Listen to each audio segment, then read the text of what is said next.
Yep. Let me know if y'all can hear me, chat. Actually, let me turn the music down because I know that music kind of loud for a second. All right, music muted for a second. What's going on, y'all? Let me know what's going on. We're doing some testing right now. I got Attic muted, so what's going on, Sin? All right, no doubt. Yo, shout out to NYT Music, $5 super chat, man. Much appreciated, brother. Got the hype going. Got me hype. You know what I'm saying? Yo, let me know. I'll mute Attic. Attic, talk to him, man. Let them know if they can hear you and all that good stuff. I would say technically that's a sticker. It's not a super chat. Oh yeah, nah. That's you gotta give him his love, man. NYT Music, just like music. So we get ready for people to get in. Maybe running a little late, just because I've been having some technical issues. I think we still got to do Patreon today, so there's a lot of stuff going on. But what's up, y'all? Good to see y'all in here, and let me know if notifications and stuff is coming through on YouTube. I saw a couple of y'all said that, so be with y'all in a minute.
All right, and we are live. Talk to the people, Addict. Make sure they can hear you. Make sure they can hear you. Can you guys hear me? Testing.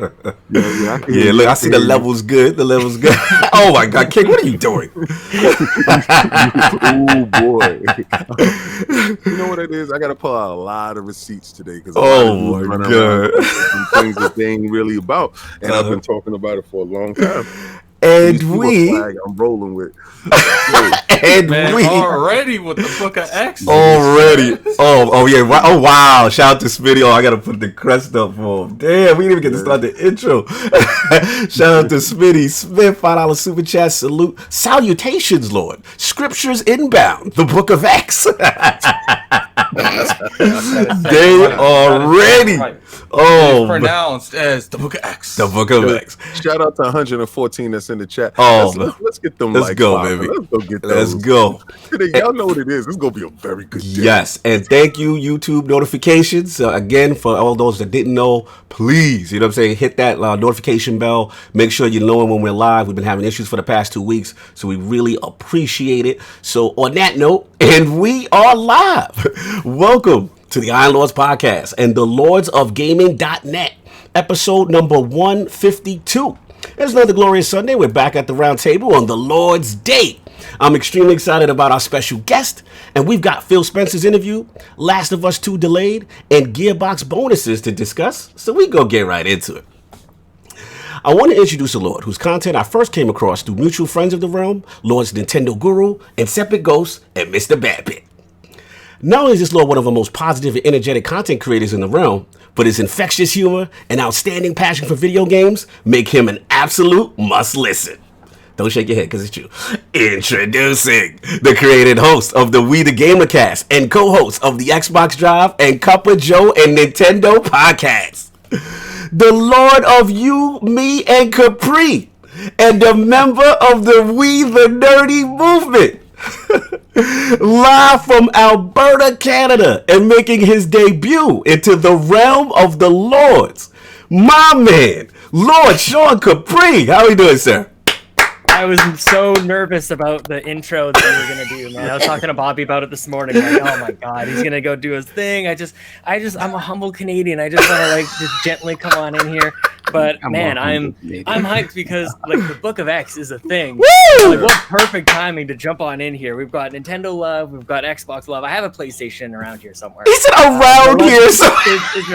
And it's a good one. It's a Spidey PS4 Pro. Oh, nice. It's good. It's good. Yeah, I told you y'all gonna love some Sean Capri. What you got there, Sean? You got something else cooking up? What you got in your head? Oh, we got an Xbox. We're gonna just throw some clothes around. Let's just like grab my favorite thing to do is just pause whatever podcast it is, whatever topic it is. Let's just grab stuff off the let's just find something we love that we're proud about and like, oh, this catches my attention. Let's give it some love a little bit. When do you ever take something off the shelf? Never. They always stay up there. So touch it. This is the time. This is the time. No doubt, man. I love the energy, man. Long overdue.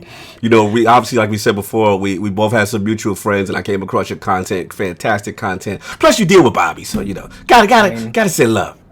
I mean, the guy kind of changed my life, dude. Like him and I met. He was I think the 4th or 5th guest on We the Gamer Cast, like years and years ago. Nice. And we just we hit it off, man. We looked into each other's eyes through the screen, and we fell in love.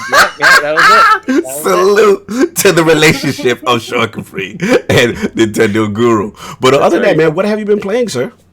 Oh, dude, I feel like I had a hell of. I mean, a lot of us had a hell of a March, but I wrapped up Ori and Doom, and like between those two games, like it's pretty intense, dude.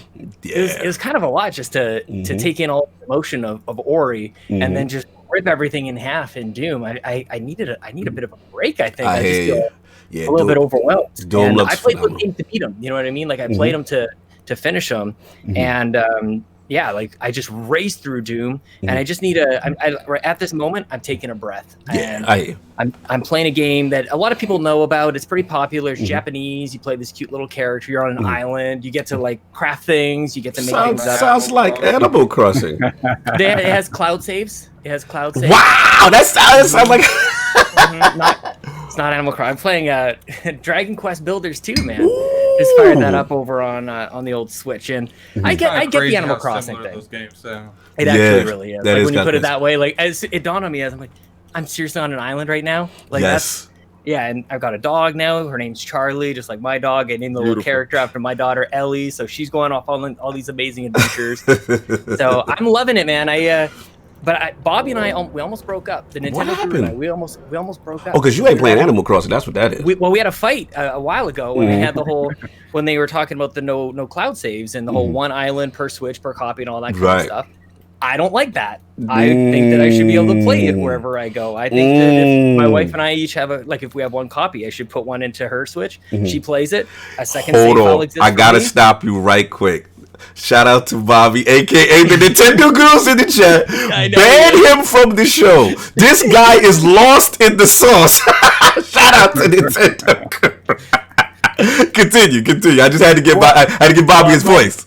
I appreciate you giving me the pause because I know I'm one in a trillion people. Everybody on the planet is playing Animal Crossing, so I realize I'm like the only person who's like, well, actually, I don't like what they're doing. Like, oh, wow.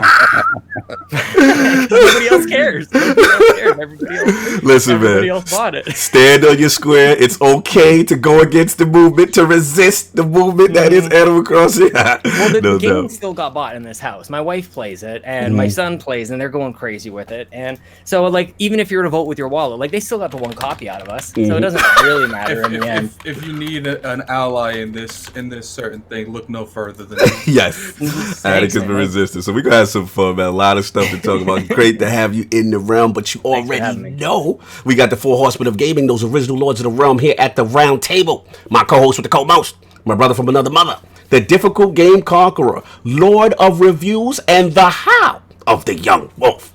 My man, Lord Attic, how you doing, sir? Doing pretty good. Actually, you know what? I actually played like almost 40 hours of Persona this week. Like, really? Yeah, I enjoy it. It's definitely. I don't like none of that school stuff. Not like half the majority of the game you don't like. Yeah, like I literally press start and I just let the like. What's funny is like when I'm skipping through it, I imagine they sound like the Animal Crossing people. Like, wow. Hold on. Shout out to I gotta go up the crest for Stitch. He says Stitch and tell us what that's Nintendo for robbing you blind in the bushes. Wow, Stitch. Stitch is not gonna like the Switch talk today. We got a lot of Switch gang in here. We got Sean Capri in here. We got Nintendo Guru in here. He's gonna be upset, man. Stitch is one of our biggest Switch haters. They eating right now. Nintendo's eating with that Animal Crossing. Yes, continue, Attic. I'm sorry. They straight out of your pocket, not giving you a good product. No, I'm just joking. Wow. But it's just Animal Crossing's not for me. Like I see it, but I recognize that. You're more of a Cyberpunk 2077, right? I'd rather play Cyberpunk than that. Oh, I mean, I'm just talking about that's what you're looking forward to at the end of the year, man. Yeah, but you know, I don't think that it's gonna outsell another game. Yeah, well, I honestly believe if you hit all four platforms and get that boost from Game Pass, bend the knee previews. So it has to get that boost from Game Pass. That's exactly what it was. I mean, I saw your tweet. Your tweet was infatual. To make my bet. So anyway. I'm sorry if you was on the show, you made the bet and you forgot. I don't know what was going on, but I understand what was happening though. My god! The Bobby's on you. He said Attic isn't a fan of Animal Crossing, aka good games. Continue. I got to out Bobby on this one though. Bobby said Ori wasn't a good game. He called it hot trash in the summer. Oh yeah, we got it. Yeah, fraud alert on him right now. That's on top. Fraud alert on. I gotta give it to you, Guru. Gotta give it. Come on, man. You can't hate on Ori. Come on I now. know. Come on now. Anyway, what's Addict? So besides that, you've been doing your Persona. You've been yelling Persona from the Persona. You've been doing all that stuff that you said you I hated. ain't been doing none of that. You did all that. You threw it up. So what else you been playing? That's it? That's pretty much all. Like, you know, with this quarantine stuff happening, I've been playing, like, I've been dabbling in Destiny, but not a whole lot. Cool. All But right. besides that, that's pretty much all I've been playing. No doubt. And of course, happy that he made it in because he's not feeling well. We have our most technical gaming lord, the solo gamer who lives for the single player selfish experience, and also the Sostradamus, Mr. Offline Profile Illuminati and Lord Patreon of the Iron Bank, my man, Lord Sovereign. How you doing, sir? What's good, guys? Chilling, man. Just keeping my voice low. You know, I I bro. don't have the strength in my voice to yell at Addict. I appreciate it, man. I know you're not doing well. Glad you're still able to make it in the realm. You know what I'm saying? But just real quick, so we can say your voice. Anything you got a chance to play? Anything this week? Actually, I got a chance to finish. I finally got a chance to finish Jedi Fallen Order. Wow. Yeah, I didn't realize how close I was. How'd you feel about it? I thought it was. I mean, it's typical, like, you know, summer blockbuster ending. It was very cool. That was not a typical I gotta ending. finish Stop. that game. Just to tell you that is a very. That's a I did typical not summer see Oh, he that. working your voice early, Saul. He working your voice early. Dude, this is the thing about it. You don't like anything subtle. You like to be smacked in the face. It's true. It's true. That's the only way you react is if you smacked in the face. That's the only way he reacts. I'm done. Look at Saul trying to direct the conversation. No, I'm gonna tell you right now. You're getting angry. Angry. I'm preserving my voice off is the best. He a little sick. He feisty. I'm Yeah. gonna tell you right. He very feisty. I like this song. He back in the corner. You better leave him alone. You gonna get 15 bars. Real strong bars. Real strong, low level bar. No But doubt. I finished that, but I definitely enjoyed it. I think the best example of playing as a Jedi in a game that I've seen. Yeah, a lot of people say Unleash is better, and I think they're like smoking something. They're on Nah, some Unleash type of drug. Unleash is cool, but Unleash isn't as refined gameplay wise as that. Oh, hold on. I gotta throw the crust up super chat. Shout out to Dizzy, $5 super chat. Even my man J Dub is on Animal Crossing. That man bashing Animal Crossing while one already hurting, making it worse. Why? When you getting your copy of Final Fantasy VII Remake? Addict. How does that have anything to do with Animal Crossing? I don't know. He's on you though. He's on. Yo, shout out to Dizzy, man. He's going. on me so much that he don't even know what he can come at me with, so he says a completely unrelated game that has nothing to do with that. Yo, you're out of control, man. First of all, shout out to our brother Dizzy, man. Definitely going through his treatments. You know what I'm saying? Salute. Yeah. And I know he's not, doing well. I mean, he's doing a little better, but I know he's going through it right now. So salute to Dizzy for even being here. But continue, Saul. I'm sorry. So besides that, once I finished that, I hopped back into Doom. I just beat the second Hell Priest, and I have to say, man, like the setup, that entire stage is a setup, literally showing you how they construct the boss that is going to fight you at the end. I've never seen a setup in a stage where they put the boss on this pedestal, like when you get to this dude, you're in trouble, and they show you how they put him together. Like the stage is so masterfully built. It's great, like crazy. Best stage I've honestly, I don't remember playing a stage that I was like, wow, this is insane. How they're doing this. I ain't gonna front Saul. I've been watching a lot of podcasts and like a lot of people's clips for their gameplay is Doom, and I'm remember I was talking strong last week. I'm holding out. You know what I'm saying? Man, them clips be looking for that Game Pass. Woo, come on, Phil. I needed a Game Pass, man. I'm trying. You've been good with Bethesda. You see my face, right? Have you played the first one though? If you play the first one, just to give you an That's idea true. That's true. Of the It's a Game basics. Pass. Yeah. See, there you go. It Continue. doesn't. No, don't go do that, because if you play the first one, you end up biting the second one. It's really good. Just go play it in Game Pass. What I think Kid Smooth was with me. He waiting on Game Pass. My man can't continue. but I mean, it's that good. It's that good. And the first one is fantastic. But if you happen to play the second one before the first, you won't ever want to go back to the first. Oh wow! I heard that it's so drastically improved that you just can't do it. So that's all. I'll be frauding anyway. So Lord Phil Thomas. You know what that means. You know what that means, King. It's so drastically improved. It's like a completely different game. It's gonna make that Game Pass play even way better.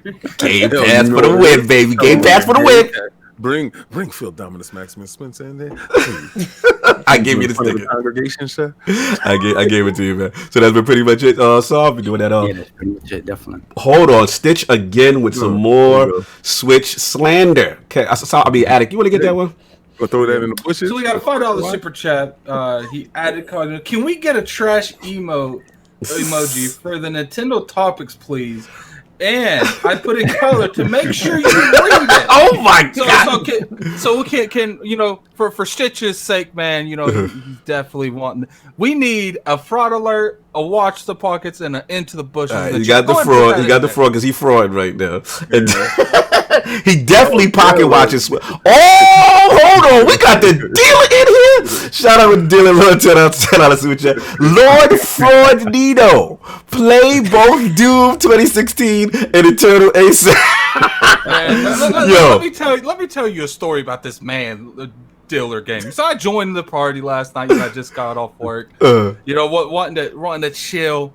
And he don't talk for 10, 15 minutes. Just ran in there, fawns, and then he just randomly talks. And he's like, "Hey, Addict." I'm like, "What?" He's like, "Are you playing that what? That Doom Eternal?" And I'm like, "No." And he's trying to sound like Dracula. I'm like, "Okay, Dracula." And I was like, "Just what you're doing now. Expect it from me in Final Fantasy next week." He's like, "But there's a difference." I'm like, "Well, you're wrong because it's Doom Eternal." Yeah, I go for the listen, man. Even shout out to Lord Sean Capri. Even I was listening to him talk about, you were raving about it, and everyone's loving it. It will happen. It will happen. But Animal Crossing and other things are happening because you know why, Stitch? You know why, dealer? Switch is coming in hot. That's why. It's coming in super hot right now. So I'm just been a little distracted. You know what I'm saying? It's coming in hot. It's going to come in really hot when that Doom Eternal plays on. Sure, dude. They're going to get a hold of that and blow up. Anyway, we got to move on. We're still in the damage. People don't even need bombs anymore. Just put something on that and throw it at people. And of course, we have the Incredible Hulk of this, a.k.a. the XS Gamer. Ooh. The Lord of Combat Sports, King of the Statues, who demands nothing less than that premium experience. It is the leader of the Fraud Alert movement. Ooh. Beloved Lord King, how are we doing, sir? Oh my God, y'all doing incredible. You guys are out of control on Twitter. Y'all are absolutely out of control. They said, "Yo, King, what, no WrestleMania?" And I literally said, "Man, no Goldberg. I don't care about no WrestleMania. I don't even worry about wrestling nowadays." Tell me why Goldberg was on WrestleMania yesterday. Woo! Really? Yesterday was the job WrestleMania? last night. Mm-hmm. Why is my man out here jobbing for these new? Oh, wait, he's jobbing? No. He lost the match to some dude. He put him over, and the dude beat him in a couple of seconds. Something that I heard. CBS recap, and you know how Vince McMahon got that on Super Lock. You can go and check that out. I let you buy the app. You can't find it no place. So if somebody got that, could you shoot me that footage? No, you ain't trying to get the hookup on. Continue, sir. Anyway, but before we get started, let's hit that man over there. Turn the beat around. Let me see that doomsday. Can I just say something before you go into your? You were really, really enjoying the synopsis breakdown of how this man is really just killed Superman and how he's a knockoff of Hulk and like you were really in your bag. I gotta say, you're in your bag of the thrashing of how Superman was thrashed was hilarious. I just had to give it up to you. Yo, I could have really gave him exactly what I really felt about the dude. I don't like Super Simp that much, so it had to take something of the caliber of a fake Incredible Hulk to break him in. And I love the fact that they did do that. And then I didn't also go into the Kryptonian origins of Doomsday because I didn't think that was fitting for my synopsis of why I got this statue. But trust me, there's another Doomsday that is probably here or either coming. I got to check the boxes. And I will talk about the new 52's rendition on how they tried to retcon all that, you know, that went down when he got his boombastic smash and, you know, by the bony Hulk over here. But what you been playing, sir? What I've been playing. Shout out to Game Pass and Lord Phil Thomas Maximus Spencer, soon to be Aurelius. With what's going on, Aurelius is in deck, son. So y'all see the flag? Y'all see what it is? What's that? That's Xbox. Oh my God, you and Sean today. So you know today. My timeline has been very quiet. A lot of you little generals out here for this PlayStation Nation, you little ponies. And listen, I got a PlayStation. I spent probably hundreds of thousands of dollars on PlayStation, so I could say whatever I want about them. All right, so you just probably just started in this generation. I'ma slander you today. Shout out to my man BG for saying that he wanted y'all to cry. Shout out to my man BG. I love your video, BG. Yo, BG. If y'all didn't see BG video, please go see BG video right now. Yeah, BG's hilarious. Yeah, it's hilarious. I loved his video so much because he tell me how he felt. Tell me how that man says, I love video games. I just hate some of you clowns. He's not friends with any of y'all. He's taking the haters route. I love that. Okay, so shout out to Phil Dominus Maximus Spencer for putting Nier Automata inside Game Pass. Yes, I did like that. I did like that. The best version of the game, right? Becoming of Gods. I love that. I was playing Bleeding Edge. I played that, and then I was playing this little gem that I found in the bushes in Game Pass called Westerado. All right, so I've been on my little indie kick, right? Because why? I can do it because financially I was never gonna buy that game. You know, it was a try. What Phil said, he called it the hummingbird effect. The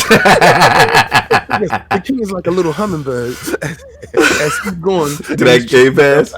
Yo, that game is so funny. That game is so you could be in mid conversation with a dude and pull a gun out like, yo, my man. Like, stop that.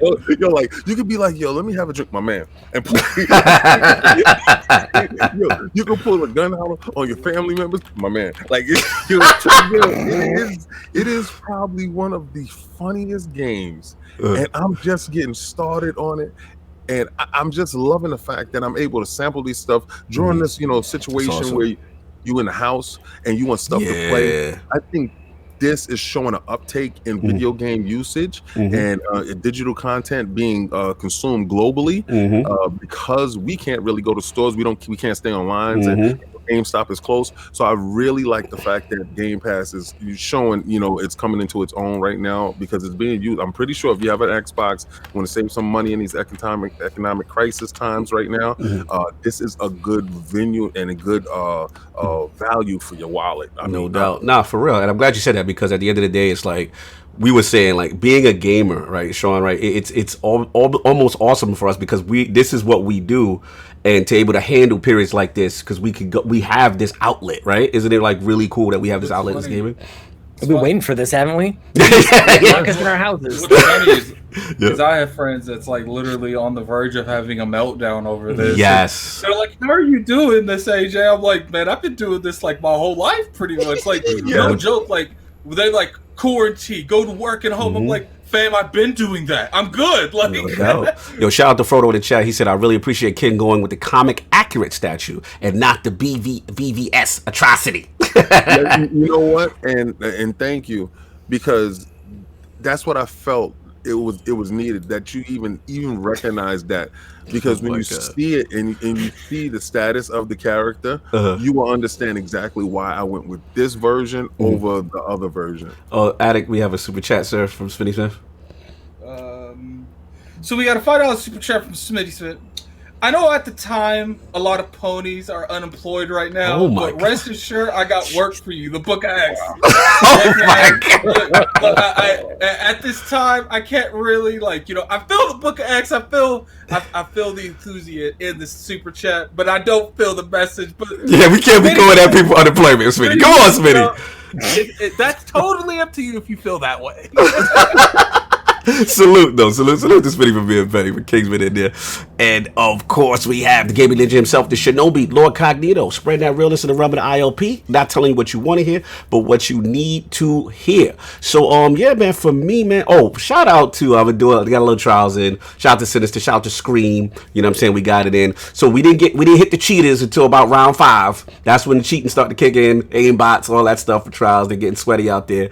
But also want to shout out to my man Ebatis, had a fantastic show with Man at Arms, and he always tells me not to say this on last word, so I'm gonna say it now. The best damn Destiny podcast you never heard on Friday. But my man Ebatis, you already know, 9 a.m. Eastern, and then it goes up on Iron Lord podcast or later on that day. So yeah, come check that out. Fantastic show, some good arguments. Tell them how you feel about that hard light and trials though. Oh yeah. If you want to hear how I really feel about that hard light, please go listen to the last word, because I go in on that easy button gun that I can't stand. Yo, I really feel his pain, but I don't care what I'm using that hard light for the win. Hard light for the win. Hard light for the win. Hey, I do what you gotta do, man. If you want to shoot aimlessly down corridors and ricochet and make a rave dance party in the map, then you know that's all you.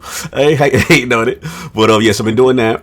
Little bit of Animal Crossing. I did actually cooled off only because I was playing. I got caught up with one of my old games, man. I was talking to y'all, Sean, earlier. Was the Phantom Doctrine, man. I still love this game. XCOM, Cold War, spy, espionage. You know what I'm saying? It's just really cool, and it has a lot of mechanics that XCOM doesn't have.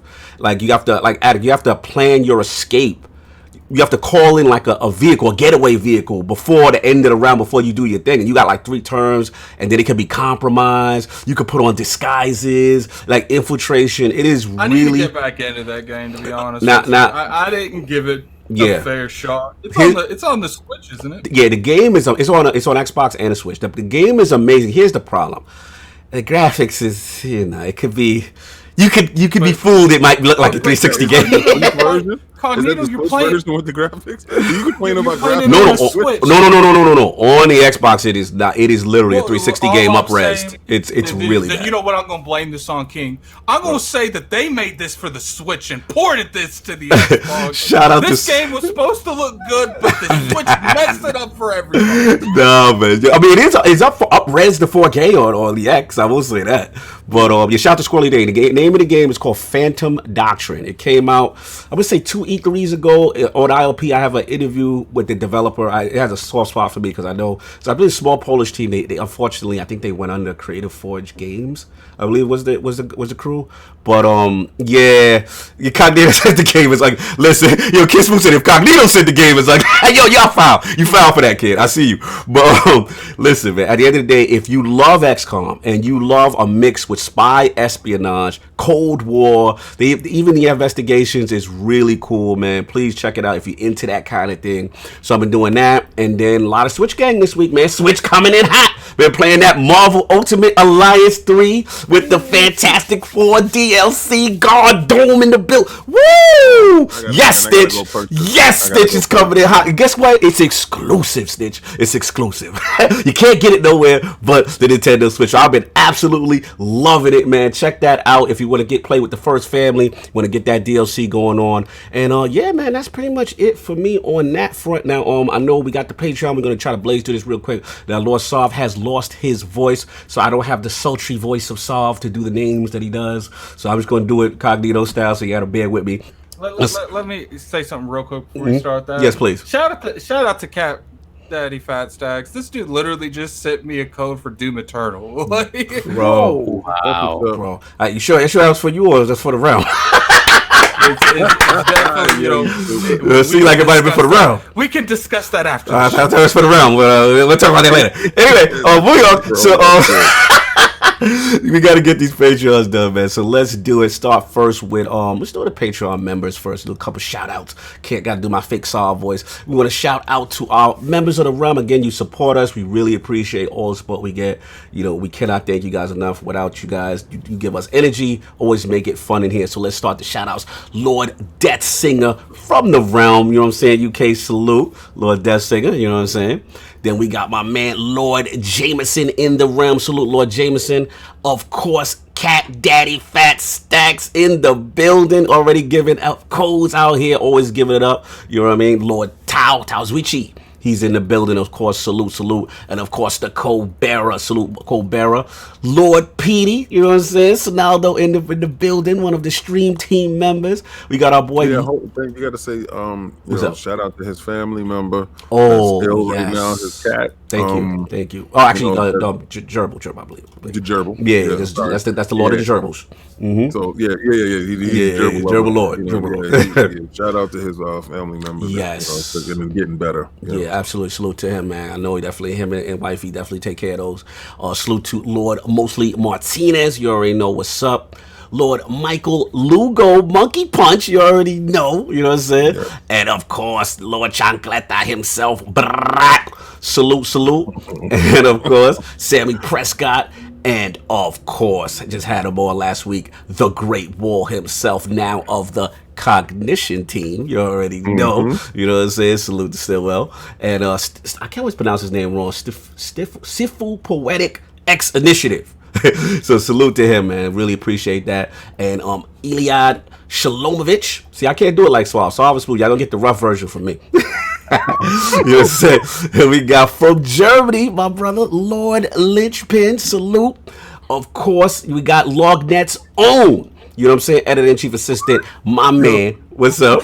Yo, I'm thinking, I said, y'all better be glad that Cog is doing it, because if I was doing it, you get something like Jamaican Lewis. When we butcher the names. Yeah, we completely butcher the names. Salute to Lord Undead 3XVI. And of course, you already know our brother, our Destiny brother, Gaming Forte. My boy Vagabondo in the building. Salute. And of course, the number one Switch hater himself, Lord State 6669. It's up in here. You know what I'm saying? Shout out to the $5 super chat. Lord Soft, please feel better. It's not the same without you, bro. I know. Hey, $5 super chat from Smitty Smith. Sounds Smith. I'm trying, man. I tried my best. So I'm trying to save Saul voice, man. I gotta get the rough version. I ain't smooth like Saul. So we got that. Then of course we got my man Lord Meds. Salute Lord Meds. And of course the insipid ghost, Lord Luke Law, my man. Salute you, brother. Really appreciate it. And Novocaine in the building. Kareem H. Salute. And HB33, salute him. And of course, one of the best avatars in the building, Slow-Mo Backslap. And the forever patron, the man who always will ride with us to the end, Lord Whiskey. You already know. So those are our patrons. And then real quick, we got to salute the members of the realm, all you guys out there rocking the emotes, all the cool, fun stuff y'all doing, the fraud alerts, all that stuff. So we run this real quick. We got a couple of new ones, so we want to salute that. Salute to Lord Duran Edwards, man. Salute, man. Getting that bronze level in. You already know. Lord Jameson hitting that join button with that Lord Gold, the Golden Lord. You know what I'm saying? Kid Smooth, I see you earlier in the building. You know what I'm saying? With the bronze. Lord 281 Dean. Salute him. And of course, our brother, our podcast brother, Lord Boomstick XL, Double Barrel Gaming. Salute, brother. And we got Lord Hollow the Denanon. That's my man. Salute him. Michael, a.k.a. Bedfast, Bed-Stuy Finest. Salute. What's up? We just got a new one that just joined. Oh, we got new joints? Salute. Throw it out for me. Put those shields up. Let's put those shields up. I got the shield up for. But give me the name. Who's the name? Man, you know I can't say anything. Addict, get on it. Somebody, get on it. So, shout out to Mostly Martinez. Oh, wow. He joined the realm? He joined the realm. Salute. Get those shields in there. Welcome the new recent Lord to the realm. Thank you, brother, man. Really appreciate it, man. Really appreciate the support. Double dip, and I appreciate that, man. Yeah, I see what Smitty Smith said, though, for Saul. Saul might want to read that one. Which one? When he was like, when he gets Saul back because Cog is messing up the picture. He said, "Feel better. It's not the same without you." Yeah. Addict got that one. Okay, so then the next one. Yeah, what's another one? The Smitty Smith. We got a $5 super chat from Smitty Smith. It's no disrespect to Cog. I just want Saul to feel better. Oh my God, yo! You already started, man. We already know how you feel. They throwing me in the bushes early. See, Saul? You see? They don't like my bars on this. Let's get some into the bushes for LordCognito. Yeah, I'm in the bushes today. No. Hey, one man show. Try my best. All right, so we got that. Then we got my boy. I already got Dizzy. You know what I'm saying? So salute to him, man, from doing his little treatments and everything. Still here, still with us, and of course, Lord Wilmy Hood, man. Salute Wilmy, man. That's the bro right there. That's what's up. JD Gamer, Cat Daddy, Fat Stack, Smitty Smith. I shouldn't call your name, even though you're slandering me. I definitely want to, we appreciate everyone that supports us. It definitely helps run the podcast a lot smoother. But one thing I do want to really thank is the people who double dip, because they don't have to do that, but they really. It means a lot. It means a lot. The fact y'all want to throw up the emojis, get the behind the scenes stuff that we throw up when we're at the conventions. We have another Lord. Oh, please. Someone else got. Please do. Well, everyone, welcome Stormwalker 4 to the realm. Put those shields in the chat. Put the shields up, brother. Y'all definitely gonna get that new emote. Yeah, working on doing. I'm gonna talk we to need 8 more. We need 8 more. Himself, no doubt. We'll talk to Graphic God on that. You already know. So salute to Smitty Smith. Salute to Turner Should Die. Also salute to my man with the best tech reviews on lordsofgaming.net. My man, Schools Tech Talk. You already know. And of course, double dipping my man, Def Singer. We got Tempest Sun. Restored Hades, Lord Sonaldo again, Gaming Forte again, Pixel Bit G, my man Jonathan B, who we missed last week because of the YouTube notifications, but he said he should be back on this week, man. Salute Jonathan B, one of the funniest in the chat. Of course, Lord Stitch 669, even though he's slandering me always. Gamer by choice, we love Gamer by choice, King. You know what I'm saying? Yes. The NYT. Yeah, you know he do. Shout out to NYT. Yeah, NYT. Just like music, Sleepy Goblin, the blue one, Philly Eagle. You know what it is? No disrespect. I mean, the cog. Oh God. You know what it is? It's like when you say no disrespect, it's disrespect. It's disrespect. It's no disrespect to the guy that's talking, but You know what it is? It's like when you say he'll bless his heart. He's trying. He's trying. Wow. Bless his heart. But shout out. But this is why he's the boss, right? Because he delegates. He said, "This is for you, Saab. This is what you do." You know what it is, though? You take a certain level of care with it. Oh my God. And when you talk, when you articulate the names, you shout out to Taj Beachy, and you get into it, and Cog is just like running through it like oh my God. I need a host appreciation emoji. I understand. This was thrust upon you. Pause. I'm just saying. I hear the difference. I was like, I feel what the crowd is saying. It's definitely my part, because I did it very last minute. I thought I'd be okay, and I was like, literally like 2 hours ago, I told them. You know what? I would have DoorDashed you some hot tea. Get that, that vocal cords a little out of control. So being that y'all love Saab so much, Saab, you want to run through the random winners since we saved your voice a little bit? Absolutely, we'll do that. So let's start off with this $10 gift card giveaway. This is your moment to shine, Saul. I'm not at my best though. This is not good. So this $10 gift card giveaway goes to. I much appreciate that. And the $10 gift card giveaway goes to. Who get the $10? Lord Michael Lugo. Monkey Punch. Get that $10, bro. Yeah. No doubt. So now let's go into this $20 gift card giveaway. Salute. $20 giveaway goes to. That scares me every time you do that, Cognito. He said it scares him. Fairly new patron, Lord Luke Lord. Oh, it's Epic Ghost Ones. Salute. Killing it. $20 gift card. Beautiful. Thank you so much for the support, brother. All right, now let's get into this Teespring giveaway. The winner of our Teespring giveaway. We got beanies in there now too. We got the beanies. Got Scullies now. Let's get that. And the winner of our Teespring giveaway is Lord J Meds. Thank you, sir. Oh, Meds one drip. He gonna be crazy happy. That's what's up, man. Now, Meds, you can get down on that that bleeding edge tutorial, man. No doubt, no doubt. No doubt. So once again, thank you guys, and thank you, Cog, for covering for me while my voice recovers. I apologize to everyone for having been behind so badly on Patreon and stuff. It's just been a crazy couple of months. But I think I'm caught up, but I still need Lord Shlomovich to get back to me with his Steam information, and Lord Sifu, please get back to me with info, and then everything from the start of the year till now should be covered. And then today I'll get to you guys either today or tomorrow. Okay. And don't forget, you guys, we're having a Final Fantasy VII giveaway on thank you for reminding me. Definitely Addict is all over that. Yeah, absolutely. Oh, I am. Anything to boost those sales. Addict has actually opened up like 50 different accounts so he could win it himself. I low-key told Kid about it. Ironically, I did tell Kid about it. No doubt. So look, man, apologies again. I know it went a little long and got a little rough with it. It's not a smooth song, but we got to get to it. But anyway, so enough of all that. We got all that what the Lord's been playing, and we got our patrons out the way. But I want to finally start. He's been very patient. With us. I apologize. I want to start with Lord Sean Capri. His video game system history, his journey as a writer and content creator, and what led him to becoming the host of the GamerCast and co-hosting the Xbox Drive, and of course, a cover show in Nintendo. So, Lord Capri, let's start from the very beginning. What were some of the first video game systems you had, and what got you into gaming?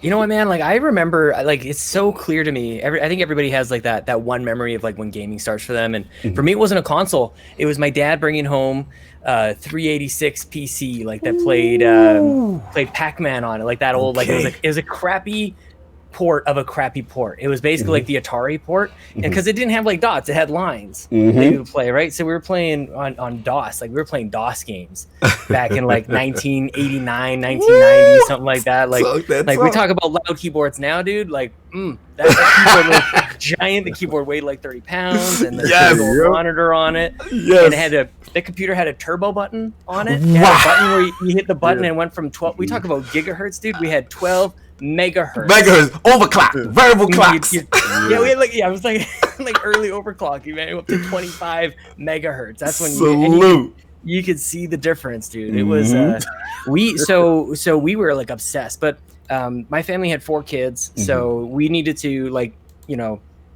produce. So we were working from 8 years old. We were working delivering flyers and stuff, and so and all the neighbor kids had gaming systems, so like why would my parents spend money on it when you can just ship us next door?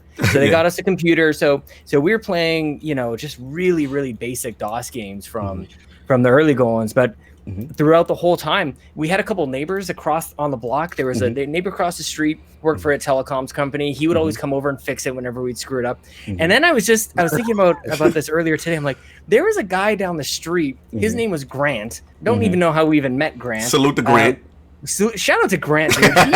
Because he, every now and then, Grant's the real VIP. Grant he opened the whole world to games, because every now and then Dad would ship us out to go see Grant. He's got some games for you. Go see. Like I've never even, I don't know, like we didn't have like a connection with his kids. You just got that random message at school. Your dad says go to Grant. Honestly, and it was a good day when Dad said go see Grant, because you go see Grant, and Grant had like this incredible setup, but he would send you back home with like floppy disks, like dozens and dozens of floppy disks, like Doom, and we had this game like Willy Beamish and all like the Police Quest and the Space Quest game. Like and I haven't thought about this in a long time. I keep thinking about like when we first got our Xbox, which comes much later, but like it was we were ripping games off like crazy, dude. Like and all PC Master Race. That's what you was doing. You was out here just copying games like disc after disc of Doom and Doom 2 and of course Wolfenstein and all those games, but just some weird stuff too. We had not too many people know that there was a Mega Man game for PC. It was had 3 bosses. It was but terrible stuff, like really bad. There's a Street Fighter port, there was a Mortal Kombat port. We had a lot of like, and I just felt like back in those days, like if you were playing like a PC game that was made for PC, you were golden. Those games were great. But if you were playing a PC game that was actually made for console, like that stuff was, we talk about jank now. Yeah, jank. Yeah. It was busted and doesn't work.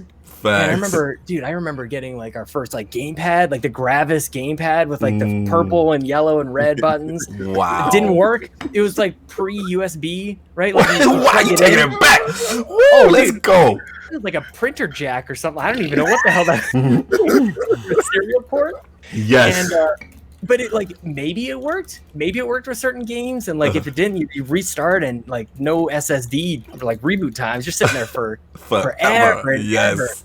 So it was supposed to be like this word processing computer, but we kept tweaking it. Like thanks to our friends around the block, like Chi across the street, he was a super smart man. Comes from China. He was very smart at this kind of stuff. Grant down the road, he gave us all the games. Chi and Grant, you guys. You got like a whole little operation of people with your whole. Yeah. I haven't even talked about neighbor Matt. Neighbor Matt is my best friend. I don't have a memory, or I don't know him. And we had like our fence that divided our backyards. There was a gate in that, so our backyards were actually connected. Wow! So we could have like Nerf fights and everything, but we could also call up. Hey, is Matt over? Like, is Matt there? Can we hang out? Yeah. Nice. Click the phone. 19 seconds. You're at the next door, dude. We would time that. That's what's up. And you just run over and play games like that. But they had the 486. We had the 386. The neighbors had a 486. And a 4x speed like CD-ROM. Okay. His teraflops was crazy. Oh my god, dude. Teraflops. Unreal, man. Unreal. So hold on once I gotta pay the bills real quick. Shout out to Stitch $2 super chat. Wait, are you guys gonna give out the full game of Final Fantasy VII on your ring? He's out of control. Shout out to Scrolly. $500 game. Shout out to Squirrely Dan 82 $5 Canadian. Our joint had a turbo button and the monitor had 3 colors you could switch between. And then shout out to Six Slayer $2 super chat. I came up the same way as Sean Capri. Yeah, I love it. VGA, Super VGA, like 16 colors. Oh my god, it's good stuff. No we got doubt. 200 people in the chat. Please hit that like, y'all. Look at those likes. No doubt. So neighbor Matt, that was your go-to. So again, I'm assuming he had on the console. So you stuck in the PC space, and like, what was the transition from PC to console? Or did you kind of just stay in that space at that age? I was in the PC space for like all the way through like Half-Life and Unreal and Rainbow Six and StarCraft, Warcraft, all that kind of stuff. Which was all that. They actually, it's funny enough because they introduced me to a lot of those. Like the first time I saw Warcraft was like, what the heck is this? And that was all mapped. But then they had everything else. They had Nintendo, Super Nintendo, like they had Sega. I remember joking with him, like, what is this PlayStation thing? What are these shapes? What kind of the triangle?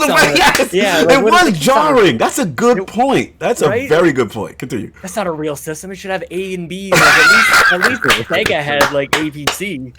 What's this triangle, box, square, circle? What is that? Yo, that is fat. Yo, PlayStation did change the game in reference to just controller naming conventions and inputs. Like they were very bold in that regard. Continue. I was into the PC gaming though, man, because I was all like, as I was spending a lot of money on it. I was spending a couple $100 on my sound card, on my surround sound and everything. I had like 5 speakers and a subwoofer and everything. Let's go. I spent probably like my brothers and I would all like pitch in together. Spend like $650 on a 3D FX graphics card back in like 1998. You had a Voodoo? You had a Voodoo? Voodoo 2. Yo, you throwing out the names, son. I remember that kid. Yeah, dude. Playing Tomb Raider 2 on that thing. I remember just like, and like perfect timing, right? You're like 12, 13-year-old boy. Tomb Raider 2 comes out. You're like, oh, I want 800 by 600 resolution because that's where it's at. So I was dead in PC gaming. Like GoldenEye's coming out. I'm like, well, look at Half-Life. Right. What are you playing GoldenEye? But I also love GoldenEye. Of course. Like, we played it like everybody else. But we'd have arguments, man. Holy crap! It was so it was literally PC versus console early for you, side by side. Wow. So then, what really? Because again, unless you still stayed PC, what kind of made you kind of more transition over to console more on a kind of a full-time basis, or you kind of split? I mentioned that $650 for that graphics card. That was the last one. That was it. So are you saying that the price proposition of consoles was more attractive? Is that what we're saying? I mean, it definitely played a factor for sure. Yeah, and also like for like my parents were very, I don't know what it was, but they looked at that computer always. That computer was also games, but mostly homework. Yeah, that's true. Right. So it was mainly for that. It was mainly for work and everything. But like we were remember on those things going like pre-internet, like what were they called? Like those old bulletin board systems, and you could download like strategy guides, just text strategy guides from like game facts and stuff like that. We would print them off on the old. Oh, he's my favorite right now. Yo, he talking that talk right now.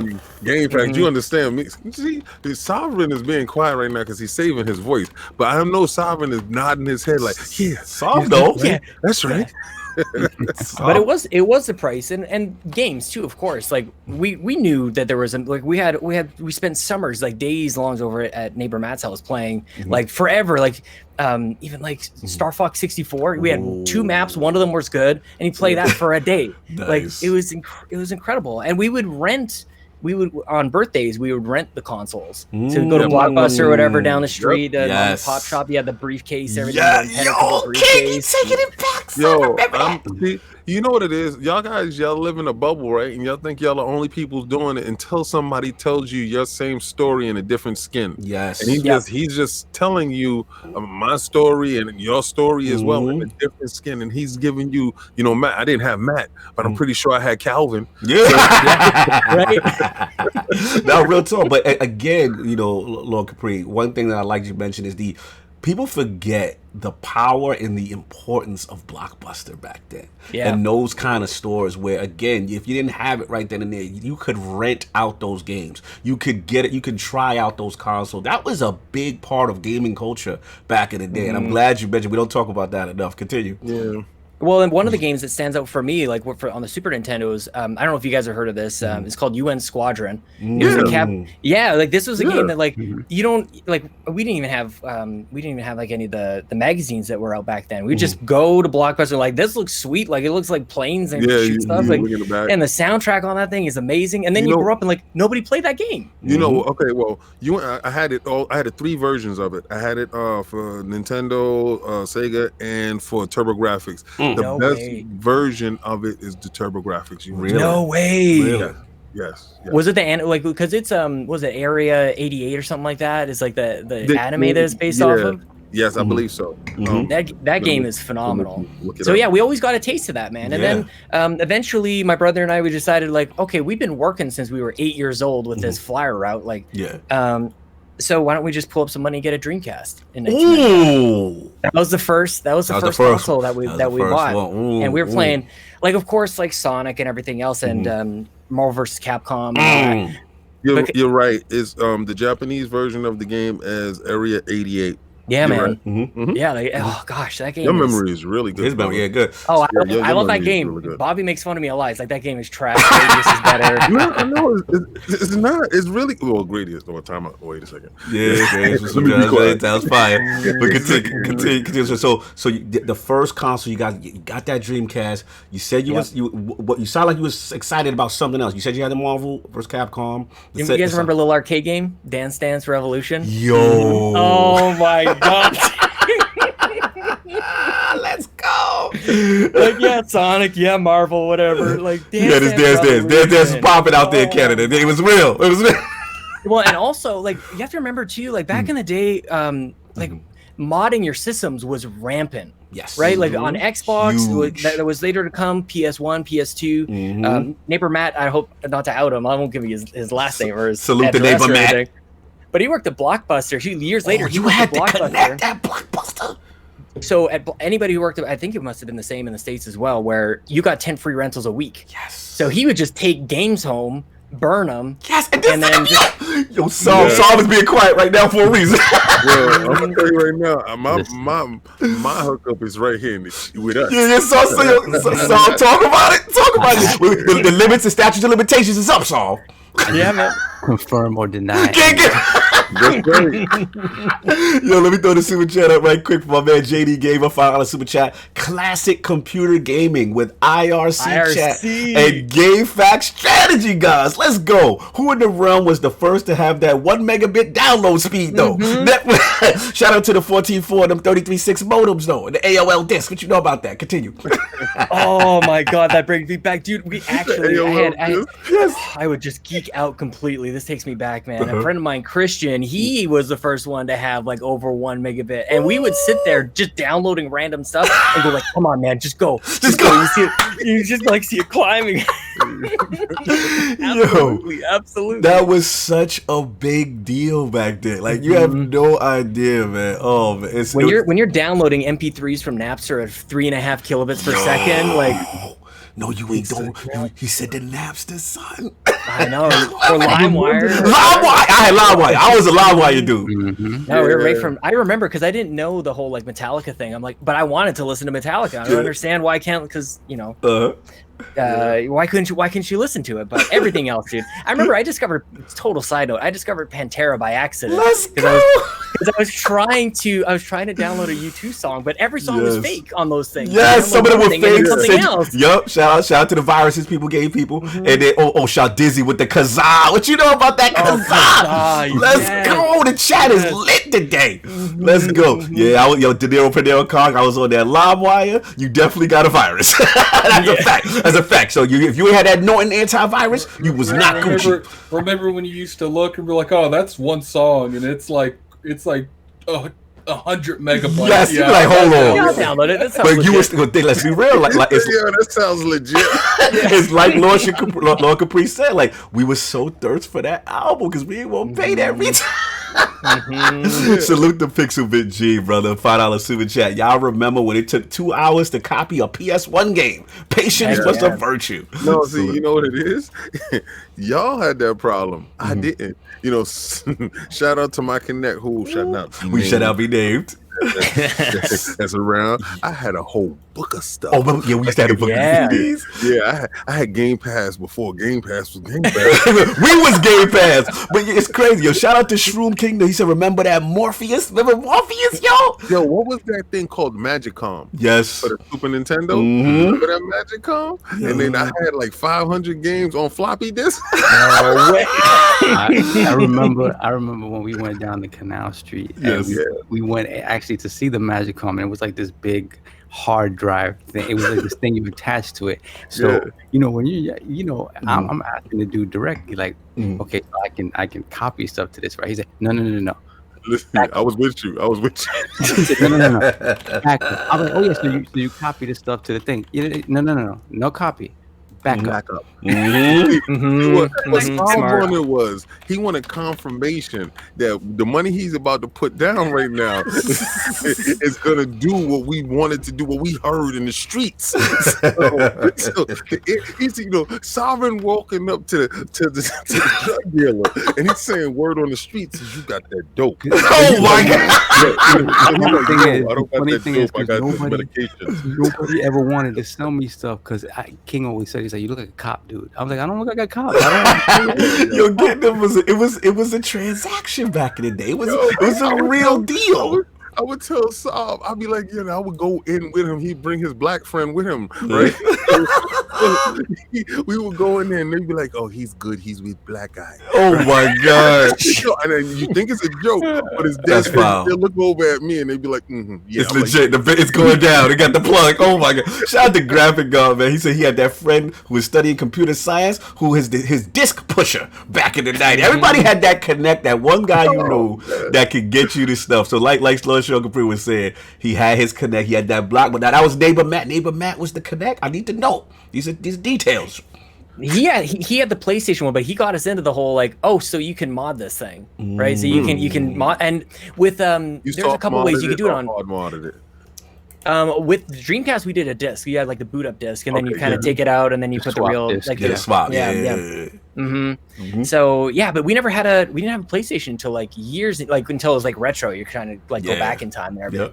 So after Dreamcast, it was Xbox, and then that's kind of like where that's where like it connected like the PC origin. To back to like now it's Microsoft because there's a hard drive in this thing you load up with songs, and a friend of mine did the exact same thing. He loaded his hard drive up with 300 games or something crazy like that.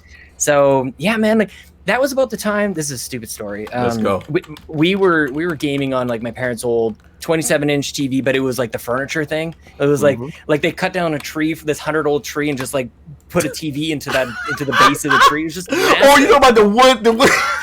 You could stand on this thing. Well, you talking about the big back TVs that look like a floor model, that look like furniture in your house? You talking about those? Yeah. That thing weighed 600 pounds, and man, you're not. You could actually like stand on it. You could all of you could jump up on it, and do like a white girl dance on it or something.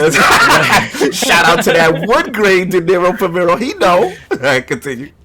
So the Xbox was so technologically advanced, and we didn't understand any, or at least my parents didn't. We plugged this thing in, and it was about that time that this TV started to die. But the TV was like 30 years old. This thing is ancient. So my parents thought that our Xbox was killing it because of like all the definition. It was too much power. Or maybe it's this TV is like decades old, man. Shout out to Scrolly Dad, $2 super chat. Back when houses were filled with spools of CDs. Yes. Salute, man. Salute. I'm thinking about his pops. I'm thinking about his pops right now. And he put that Xbox on the TV, and his TV started looking funny. Yo, get it off of my TV. Get it off. It was working fine before that Xbox. Before y'all put that darn Xbox in here. Yo, salute. God, yo, these are we had classics. the DVD remote. Remember the remote? You had to like plug in. You had to take up one of the spots for the IR receptor thing. And you had to, man. Like, Xbox was a good time, but that was an expensive get. That was we probably walked up. And it wasn't even, we didn't even have like a Best Buy at the time. We walked to the grocery store, and the grocery store had like a photo lab in the back, and that's where we bought our Xbox from. That's where I bought earlier my Game Boy. I bought a green Game Boy, Donkey Kong Land. It's good stuff, dude. Wow. It's good stuff. These tremendous, man. Yo, these you taking it way back. So these are some classic. I'm a little old. We love it. The Lords are old too. By this attic. He said he's a little old, and he has the youngest face in the game.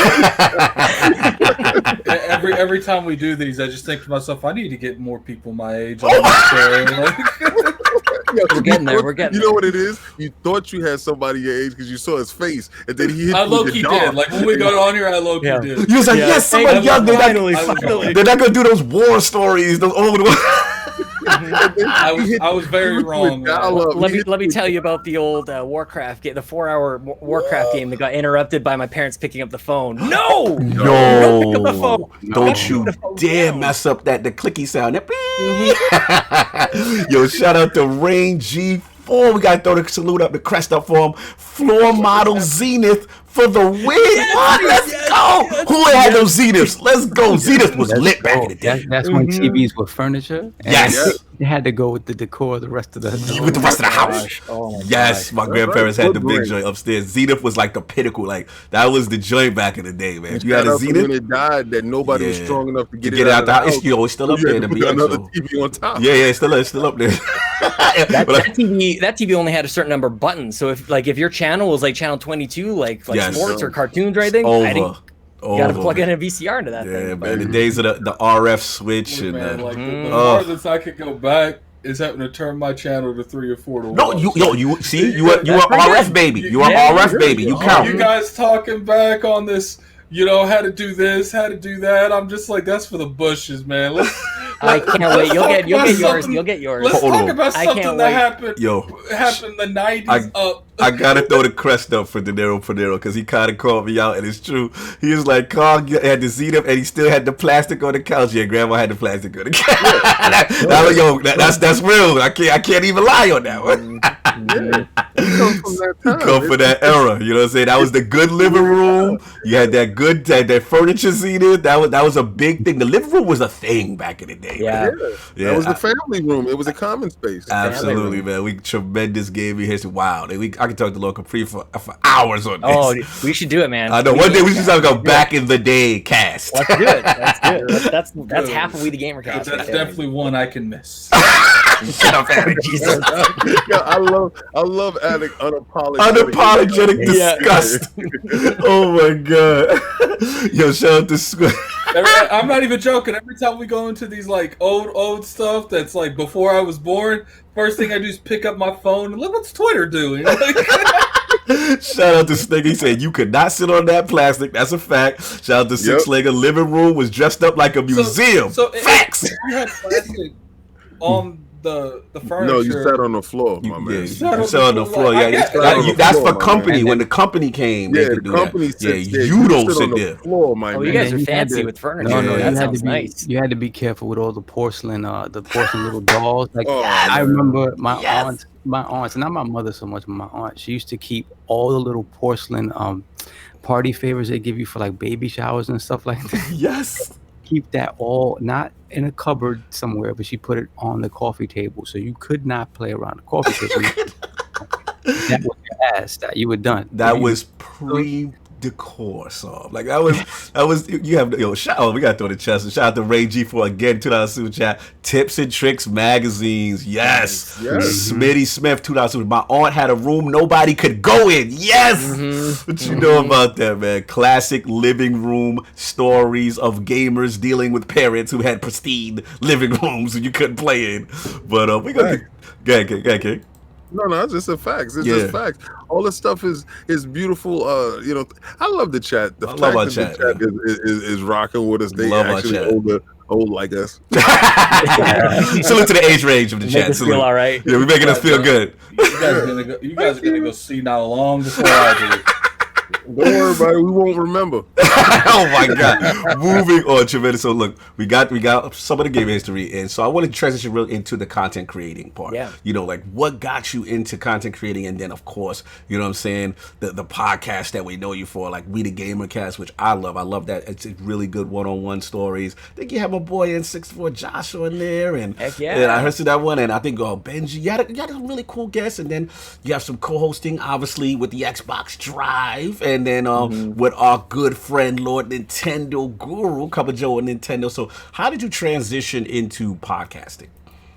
I was obsessed with podcasts as soon as the man. I hope this isn't going too far back in time. Let's go. When they took podcasts, Attic loves this talk. It's still gonna feel a little old, I think, because there was a time when podcasts you had to plug your iPod into your computer to download. Remember that? Like it was time before, but that wasn't when I was in a podcast. As soon as the podcast app just showed up on its own, I'm like, what is this? And a friend of mine was really into podcasts, and he got me kind of going on the first few, which were non-gaming. It was like Adam Carolla, Mark Maron, a couple of those. I remember Man Show and everything. Yes. Like he had his, I think his show was like the #1 show for the longest time. So I was listening to those for a while, and I was really enjoying them. And then I was like, well, I've got more time. I could, as you do with podcasts, you start with one and then it grows. And then I discovered, I think like a lot of other people, all the IGN stuff, like Beyond and everything else. And also in Canada, I don't know if you guys know too much about like Victor Lucas was like everywhere in Canada. He's on TV. EP Daily, like that's where like Canadian kids with loving video games, they know Victor Lucas. He's our Lord and Savior. He's your guy. Okay, I'm learning. He's the dude. That's what's so up. we're watching him on TV, and he also has a podcast. And I remember him. I was driving down for work one time. It was like probably 2014, something like that. And I remember him talking to like every experienced podcaster. Year one. Okay, we're going. This is like Shut up, Attic. last decade. We're last He's in decade. 2014. Attic say, okay. Okay, I'm listening. Yeah, put his phone down. I'm here. Continue. The Zig said Victor is awesome. Continue. Victor is awesome, man. He's just a true champion of the industry. And he did this thing that a lot of podcasters do, a lot of like Greg oh my goodness. Kind of funny. Greg Miller, my goodness gracious. All good. Does whatever they like. Kevin Smith, they all do the same thing. They say, if you want to do something, just do it. And I remember listening to this podcast, like thinking like Victor Lucas is talking directly to me and I must do this. Like, this is the thing I wanted to do. So, I basically kind of like put this thought together in my head of like, I'm going to create a blog. It's going to be called This Silly Thing. I'm just going to start writing about stuff. And it's funny how like the blogging world discovers each other. I don't really understand. I still don't really understand it, but somebody had found my blog and said, hey, I'd love you to write for this site. It was called 16bitkings.com. I wrote there for a little bit. And where things really turned around for me was meeting Andrew Semichek from We the Nerdy. And he's like, I want you to do some reviews. I would like you to do some like op-eds and things like that. So, and I thought I was a good writer, like I can string a couple sentences together. I can use words that are more than 3 syllables. And it's like, that's terrible. Don't do that. Don't use fancy words. But one day he's like, would you like to come on the podcast? We the Gamer Cast. It was 4 people doing the news and pretty typical kind of thing. So I jumped on. I'm like, I love this. Nice. Oh my, it's way better than writing. I've got to sit there and like figure out what to do with this comma or whatever. And I just love the podcast, and that was really the start of it. That show kind of died after a couple episodes. It was tough to get everybody the same week, same time, and everything. And I said, could I just take this podcast and kind of reformat it, because I like what Mark Maron is doing with this thing. And I remember he had a show, and I remember just seeing him, like the visual of him putting the cans on, getting in front of the mic, and just like talking to the mic. And I'm like, that looks awesome. Like it was the visual of him doing that. I'm like, I could do that. I've been hooking up my VCR to my PC when back in the day, trying to capture and record like Ace Ventura quotes that would launch up when my computer started up. So I've been messing around with audio for a long time, like Wave Studio with my Sound Blaster back in the day. So I've been messing with stuff for a while. And yeah, why the hell not? I ripped off his format completely. The Mark Maron. Shout out to ripping off the format. Salute. Seriously, like 10 minutes of just intro. Here's what it was at. Here's why I'm totally insane and silly. And then let's get into my chat with this person. And then I close it out. And yeah, like that's really what started it. Wow. And Bobby, the Nintendo guru, was, like I said before, I think 5th or 6th person. And anybody who started a podcast, anybody who started one, especially if you're doing it on your own, it's very discouraging at the start. Nobody's listening. Why am I even doing this? Like, all those things that come along. And then Bobby shows up, and we have like the best. You talk about going down memory lane. He's talking about like his mom, like driving him down to get his NES, and he's shouting from the back, and she's like, shut up, or we're going to turn this car around. Did he tell you about the classic Punch-Out stories? Did he do? Of course. I love his Punch-Out stories. Amazing. Days, man. Yes. So we just hit it off. And at the very end of the episode, he's like, you know what, Sean, I've really enjoyed our chat, and if anybody is listening, get on the show. This is the most fun I've ever had. And it was just like, even just thinking about that memory like fills me with joy and chills, because that changed everything. That was like somebody else, like a listener or a guest or whoever it is, gives you belief in yourself. Oh my gosh, so important. I'm so glad you said that, because again, even for the Lords, like, Addict knows, like we in the beginning we started this thing, and it's like you said, you're talking into that mic, and no one's listening, and the chat's empty. We've all been there. You're probably bad at it. And you're bad with making mistakes.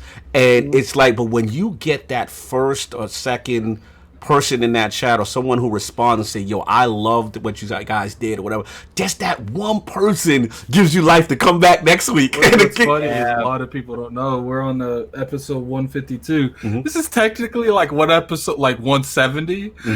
Yeah, because we had like the 20 episode trial where we actually said. And what's funny is like when we started this part, the Iron Lords podcast, and started covering everything, me and Cognito sat down. This is right when we brought Solve and King. We're like, let's just act like those other ones never happened. we like when we brought Saul and King, he's like, this is episode 1. This is how we really envisioned this thing to be. And what's funny, the only place you can find those is on SoundCloud, because they're still there. Like the original episodes are still on SoundCloud. Shout out to the super chat real quick. I got Rain, throw up the crest for him, G4 for the $5 super chat. My grandma had those mothballs all over the house. Salute to that. I remember those. What I'm saying? Yes. Salute. Yo, Stinger is loving Lord Capri. He is saying, wow, sounds exactly like how I moved to YouTube instead of resurrecting my website. He is spot on as far as the solo journey. Love that. Yeah, man. Alex James, I'm here for Sean Capri.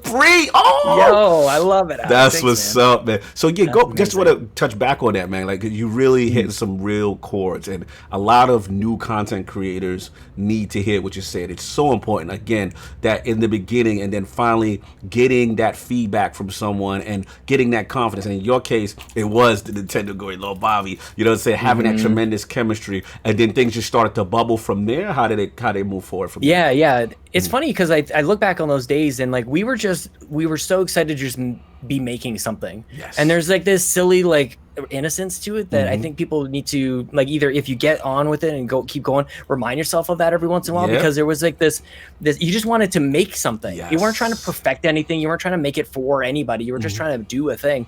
And there was quality in that. There was something that, like, there was something so honest and true about that that I think we all kind of like need to remind ourselves. I think I did that over the winter. Kind of like November, December, like, wait a minute, what am I doing this for? What is it? What is it? And as soon as you get back to the like, I love talking to people. That's where the Gamercast just kind of came back. It's back weekly now, and I just love chatting with. I just like meeting people, like this whole thing. That's what it's about. Exactly. That's what We the Gamercast is, man. Love it, brother. Love what I'm hearing, because at the end of the day, it's like you said, that passion, and it's always good to go back. Like Attic was saying too, you go back to those old ones, you listen to how you sound, and you're just doing it for the love. You know what I'm saying? But then you're like, damn, we were really bad. Super bad. We've come a long way. Professional. Yes. Yes. As soon as, because I used to have like detailed notes of like the questions I wanted to ask and like what I wanted to say and the thing, so I would pre-type it out and I would essentially just read it. It was so boring. But then it becomes a sickness. Then it becomes like, okay, I just want to do this one thing, or then I started a show with Bobby, if we're at Nintendo, which was created in a way both of us kind of recognized we were doing podcasts that not everybody was doing. Nobody was doing a real one-on-one kind of show, like tell me your origin story, and kind of just let me know about you. If we were at Nintendo, we started that in the Wii U days, which was a terrible time to be a Nintendo fan. Really, like everybody was after you for everything. And not the best system. Fraud, and please, let's put the frauds up in there. Let's put the put the fraud up for me. For Cognito. Oh my god. Oh no. Why get the fraud alert? Yeah, let's put that in there because all the Switch love that he got right now, he sure wasn't having that same energy with the Wii U. Listen, I was smart enough to avoid doing. Damn! Oh, it was good. It was good. Because now, you know what? But King, because of your sacrifice, Switch is coming in hot. We salute your sacrifice, brother. You made it. You gave us a lane. Listen, he would come over and I would put my sales pitch on my favorite sales pitch, and he would do this with his nose. I'm like, yo, you see the tablet? The tablet is very big. It was like a drone controller. You control the drone. His nose was so far in the air. But I'm gonna tell you this right now, Grandpa Nintendo, you still gotta pay $500 for a Wii U. Yes, prices did not go down, man. We busted ours out this whole quarantine thing. The kids are locked in here, and it's minus 15 degrees outside because it's Canada. And so we're like, what do? We handed the kids over the Wii U. We busted it out. We dusted it off, and they're loving it. They're playing like Yoshi Woolly World and all that kind of stuff. Yes. So we started the podcast in the middle of like the worst times in Nintendo. Like, are they even going to be able to make it? That's true love. That's true passion right there. I mean, that was the Bobby. Me and Bontis did the same thing with Last Word. It was at the worst point where everybody was disgusted with Destiny. It was cursing on side. Everybody was done with Destiny. They was like, it's a dead game, and we like, yo, we still love this thing, man. Let's see what we can talk about to fix it. But continue. Heck yes. Well, that was the whole name of it. I mean, it's not even like an easy show to say. Like, if we ran Nintendo. I love the name. It's hard to say, but yeah, thank you, man. We did that show for about 180 episodes. We recently shut that one down. But the sickness that I was talking about was I'm driving to work on a Skype call with a friend of mine, Dave Moore, and we'd been podcasting. We met through We the Gamercast and everything. And we're like, you know what, man? Like, Xbox is in real dumps, but I love my Xbox. And he's saying the same thing. I was about to ask you. I'm like, how am I supposed to have time to do another show? I already do this and all the other stuff. And then I realized this is the show, us talking on a Skype call. This is a podcast. And that's what we ended up doing. The Xbox Drive started as I was literally driving to work. Stop. And like, I was like, can you record this right now? And he said, yes. And that was it. I was on my phone. And you were literally driving. I'm literally driving. That's what's up. I was just about to ask you what's the concept behind the whole car driving Xbox. I did the whole podcast. And that's lit. That's what's up. Yeah. Wow. It started with me actually driving to work, and I was like, well, I've got time here. Like, this is easy. How is that connectivity on?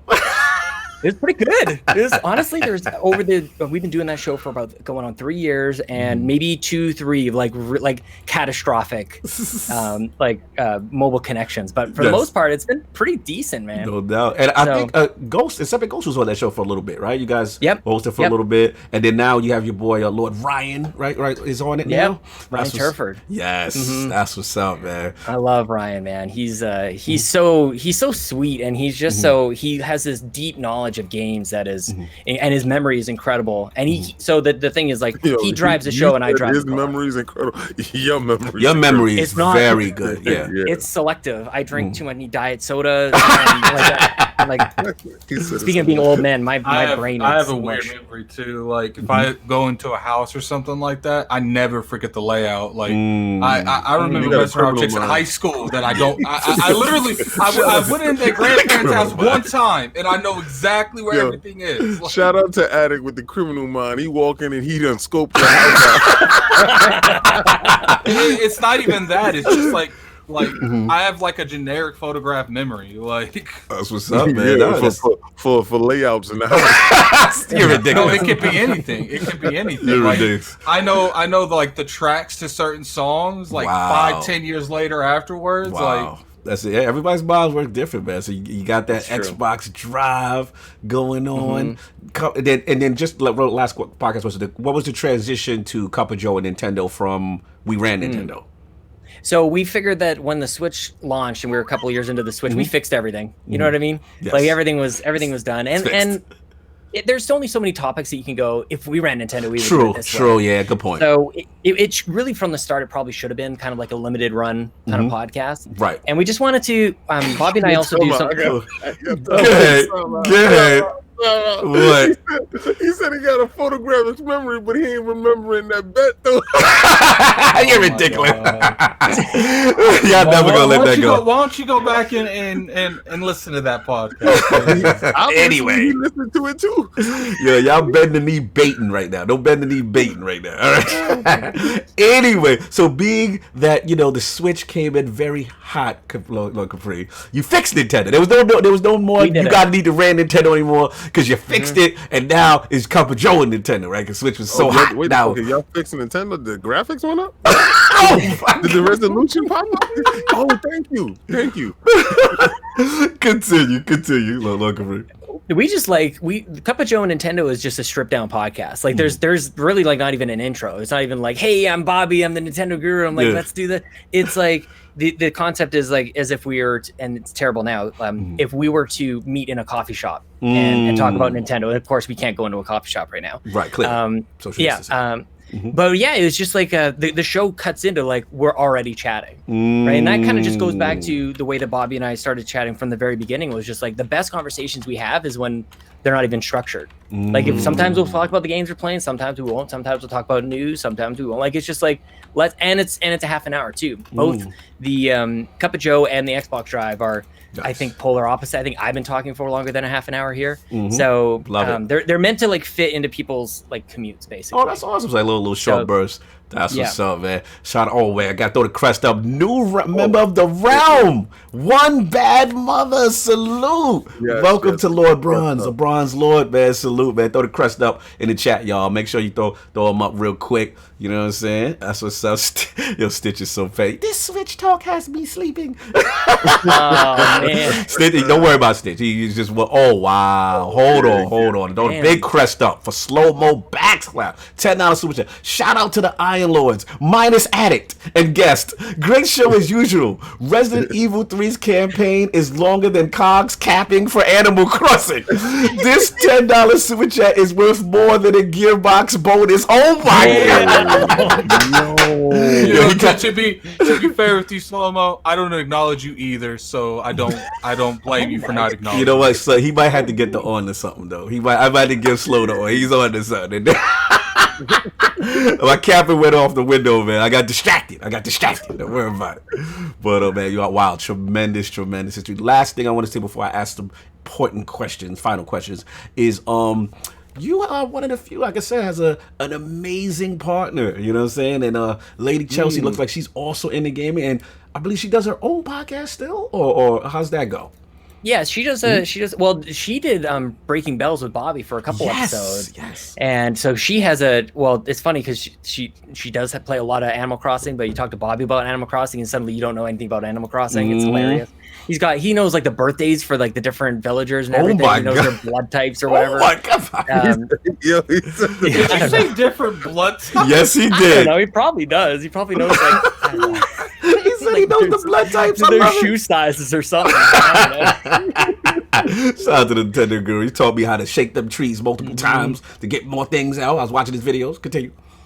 Well, I'll tell you this one thing about Chelsea, that like she does her show, her podcast, the parenting podcast, less about video games. But the thing that like you always know that there's like that moment, right, when things like you're just, I think I'll probably end up marrying this person. There was two. There was one very early on where I went over to, I was gonna hang out with her. She's like, bring over a movie, and I'm like, what do you want me to bring? Like The Notebook or something? She's like, I don't know, bring over like Wolverine or Resident Evil or something. I'm like, oh yes, I will bring over those. And marriage material. Right. Okay. So, and then I show up and she's on a condo. She's on like the main floor. I slide in, like instead of going through the building, just kind of like walk in. And she's sitting there playing Ocarina of Time, talking to some owl. And instead, normally like when somebody walks into your house, you say like hello. Yeah. And she just gives me like the 1 second finger. She just kind of like she's like locked in on the screen. She's playing. She's just a second. I'm like, oh my god, this is amazing. I'm not even mad. So that's what's for my 20th birthday party, she threw me a Mario themed birthday surprise party, and that was it. I was like, that's she's the one. She got me my 3DS. It was her idea. My setup, I can't believe I didn't tell you guys about this. Our setup on the other side of this room, 2 TVs. We each have our own setup, like so that she can play a game and I can play a game. We play like Borderlands together, side by side. We don't do any split screen stuff. So, and that was all her idea. If we had a wall big enough, we would have 3 TVs because we needed one for the middle to watch actually like TV while we could play games. But you settle for 2. That's what's up, man. Yo, that is tremendous. It's so cool to, like I said, when you have a spouse that, like King was saying, like just that shares your passion, you know what I'm saying? And it's not like it's a burden. And I love what you said, like, she's like, hold on 1 second, I'm about to do this. Even though technically that's rude to another person who may not be into gaming, you respected where her passion was. So you like, you know what? I'm feeling you for this. What was the guest name that explained the Michael Mercy? Michael Mercy. Lord Michael Mercy definitely hit the science of that whole chemistry. Like when you walked into the house, it started before you even got to the house, because the movie that you was bringing, you thought it was going to be some typical crap like The Notebook, and not saying the Notebook crap. I mean, I actually like The Notebook. Bad Notebook slander. Continue. So exactly. So, but she said something that was in your vein. He was like, "Yo, that's what's up." And then when you get there, she's playing Zelda, and she's like, and you was like, at this moment, I am truly in love with you. You're breaking the barriers of what my expectations was. And then looking at your setup, you can't have an elaborate setup like that without the level of love and trust that's in that. Say that, do your thing, and don't compromise yourself, and that's where you grow, and that's when time passes and you don't even know time passed because you're living it. And Lord Michael Mercy encapsulated it so perfectly when he said it, because it's a lot of times we have different guests on the show, and everybody is special in their own right. So I will truly remember all this whole journey with you, just for this portion. This portion, it's classic. In the earlier portion, but the fact that you're sitting here with this joy, that's why you look so youthful. You're not stressed. You look fantastic. This is great. I'm having a great time here. Shout out to Delilah HD. She said, "My husband and I are the same. We cannot share our gaming spaces. We have about 8 consoles. It's kind of ridiculous." Everyone said in the chat, "That's a keeper, Lord Capri." They say, "Wifey, Chelsea, she's a keeper." They said she takes it seriously too, man. Like you'd think that we'd be playing Animal Crossing together. She's like, "I don't want you messing up my island." Yep. Better have your own for real. Salute. I'm so lucky. I'm so lucky. Very tremendous gaming history, tremendous gaming marriage. You know what I'm saying? So I gotta ask the question that we ask all the lords of the realm. You know what I'm saying? So the first set is, I need Lord Capri's top 5 video games or franchises of all time. Okay. It'll be different every day, I think, like a lot of people. Okay, let's get it. Okay, StarCraft, Dragon Age, Mass Effect, Half-Life's got to be in there. Half-Life. One more. Let's see. You know what? And throw some love to Call of Duty. What? You're the As first a series? Call of Duty. You're the first ever guest. Everybody loves to hate on Call of Duty. I love Call of Duty. Listen, man. I love Call of Duty. Fantastic for me.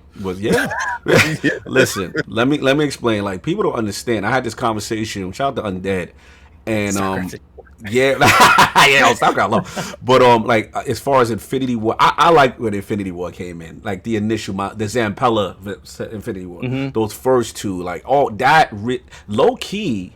That's what got me to stop playing Halo, because Halo prior to that ruled as far as my multiplayer experience.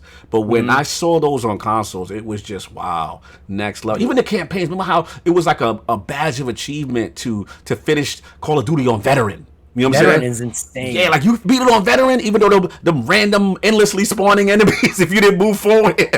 What was the plane, like the hostage situation? Was it Modern Warfare, the original one? There was a plane in the end, like they had to beat it under like 2 minutes or something crazy like that. Like, yes. There's hits and misses with that series, but I mean that's what everybody strives for in terms of like feel and look at everything. And dude, like on the 360, Call of Duty 2 was just like unbelievable. So the first time that you got it, and you was like, "Oh my god!" Remember how beautiful? Fog. Yes, when yo, you know what was amazing when you saw breathing out of the enemy. I was like amazed. I was like, "Yo, this is next level." They doing it until you threw that difficulty on veteran. No doubt, tremendous 5. And now the new question we ask. All right, favorite console of all time and why? And why? Any generation. Somebody said 360 a couple weeks ago, and I was like, damn, that actually might be it. That actually might be the one. I think it might be the 360. Although I am loving, like I've got the Gears 5 X right next to me right now. Like I love this generation too. So this one's tough. So 360's I'll say this one because I can play my 360. How about that? Oh, so you said when you said Xbox One of all time? I love it, man. I really love it. I really love it. Explain why. Listen. The best of both worlds. He has his 360. Look at Cognito, like, listen, are you sure? I got to ask the man a couple times. Listen, man. Well, here's the thing, like, I feel like it'd be disingenuous to say, like, oh, the Super Nintendo was my favorite one. Like, I didn't even own it. Like, I love it, and there are great games, and, like, I didn't own it, and I didn't own, like, until now, like, when I've kind of gone back in time and bought them at garage sales and whatnot. Yeah. So, yeah, I don't know. I feel like it should probably be limited to one that I actually owned when it was a thing. So, that kind of, like... 360 you didn't own when it was a thing? 360 I did, but I also love this one, man. Don't let me stop your joy, brother. Don't let me stop your joy. I love it. I think it's a tough question to ask, really. You are the first, and I'm gonna hold you to it. Xbox One is your GOAT of all time. I'm holding you to it. No doubt. So look, no matter what the day on if somebody asks me my favorite game or console on a day, it's like it's gonna change. It's always gonna be different. Whatever I think. I don't know, man. I'm not writing the gospel on it. A lot of people like wouldn't agree with this, but mine was the N64.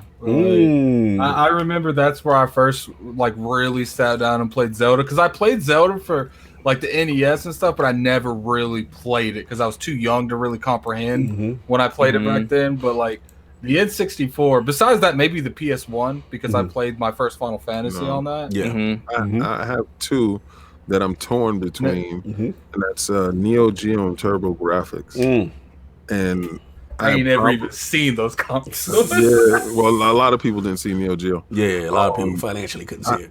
I would probably have to say Neo Geo because at the time, that's when arcade graphics was real. Like whatever you when you purchased it, it was exactly the same exact the first thing you got in the house. It was and I remember purchasing a cartridge. I remember it was the do or die moment. I walked inside the store and they had Fatal Fury. And I said, let me get the Fatal Fury because they had it for me, and he got one copy because they will only get like 2 copies, and one copy was there. And I said, okay, cool. How much is that? And he said 265 something.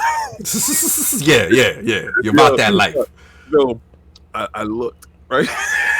I looked up at him and I was like, I'm going home with it. Now, at the same point, it's $250 some. Is that with or without my kidney, sir? Yeah. Listen. This is where me and Cog's hate came in. I know this story. Continue. I didn't know Cog had the seething hate for me, right, at this point in time.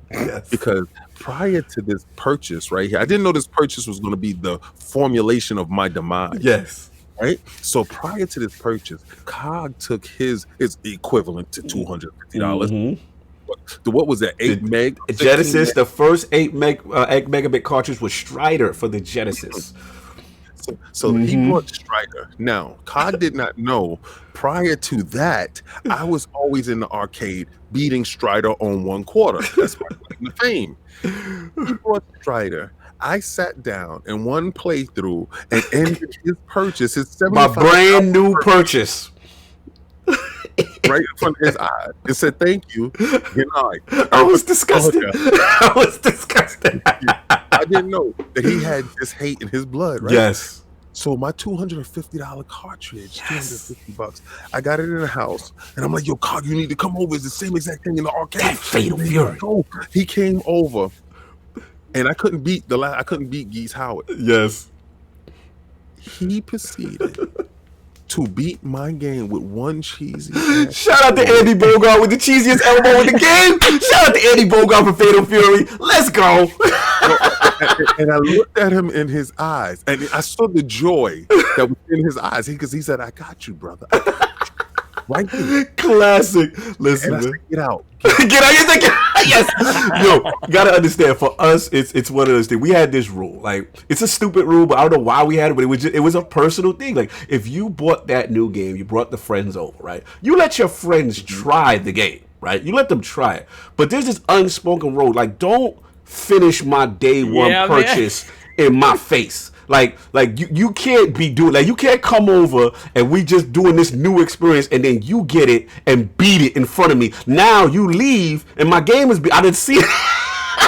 So it's just low key, that is kind of rude. Yeah, so it's like he did it. Like, Strider was a thing. Like, you gotta understand. Like, it was the first from graphical fidelity for Genesis. It was the first 8 megabit close to arcade perfect, right? So we coming over, we staying up, we bugging out, and then King, and I see the credits going up on my, and I'm like, my guy, like, you know, all right. I was tight, but you gotta hold it in. So I'm like, all right. And so when he got the Neo Chill, I was like, hey, let me try. Let me see if I can get in there. And then, man, I tried my best to beat it with that cheesy move. So shout out to Andy Bogart, shout out to Fatal Fury. That was my little revenge, King, for ruining my moment. I got a chance to get it. It was classic. That was classic. Anyway, those silly stories from back in the day. We got some show to get into. A lot of stuff. Tremendous history. Lord Capri. I'm holding you to that Xbox One when you come back too. I'm holding you to that. So anyway. Love me some Dragon Age, man. What can I say? No doubt. Oh man, shout out to One Bad Mother with the super chat file. Who want to get that? Who got Idek? You got I One ain't Bad Mother? doing it because this is old gamers. Yo, okay, so let's get. I got you, One Bad Mother. He's the new member of the realm. $5 super chat. ILP gaming history sessions are Sunday therapy for us old gamers. Nostalgia is a hell of a drug. Salute, my brother. You already know that is facts. You already know. So we gonna get into. We got the poll and all this good stuff. Last week's poll votes are in. To the people who have spoken. Let's get the question.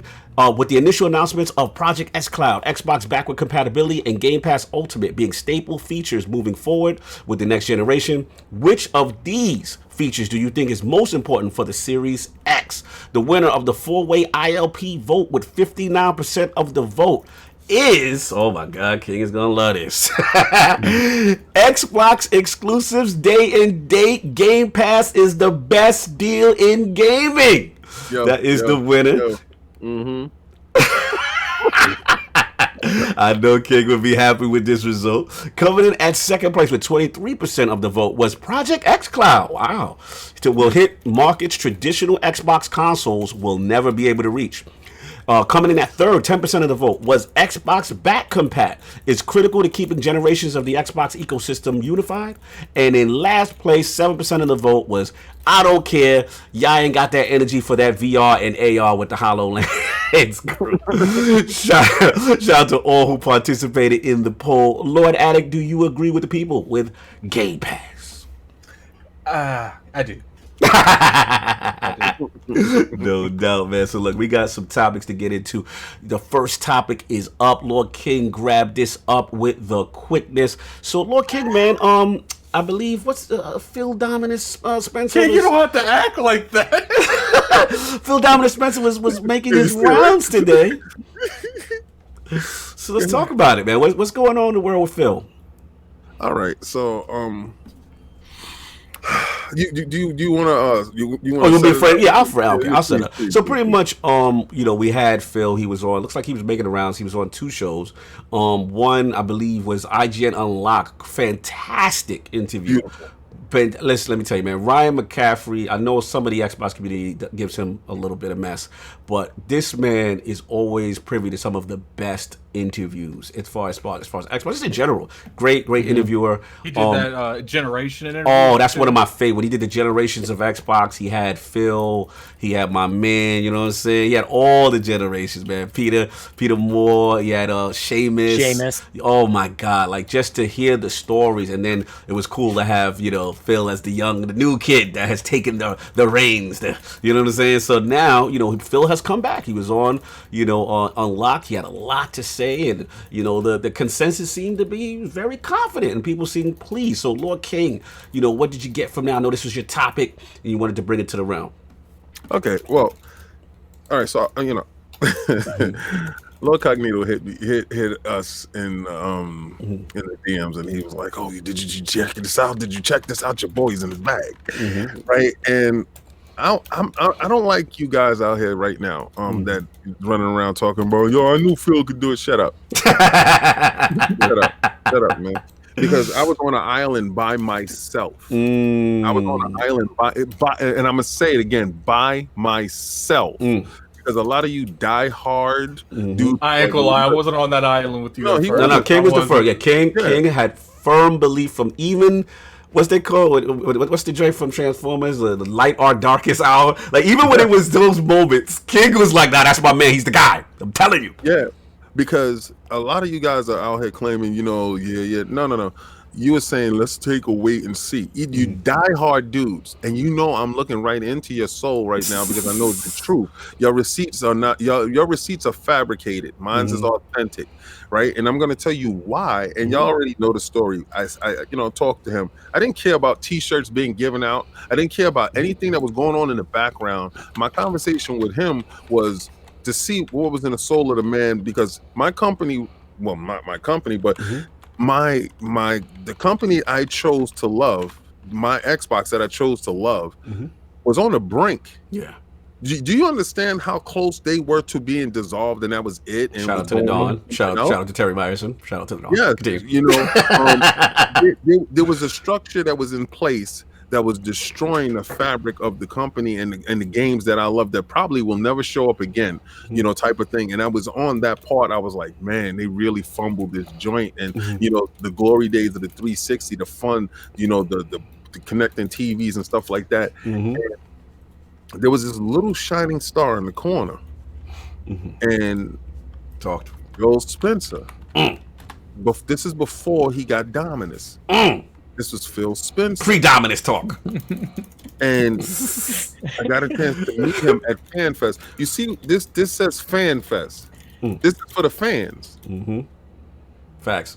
If you got a scarf that says FanFest, please, I want you to wave that in there. My God. Continue. All right, so I got a chance to meet him, and I got a chance to look in his eyes and ask him, a very important question.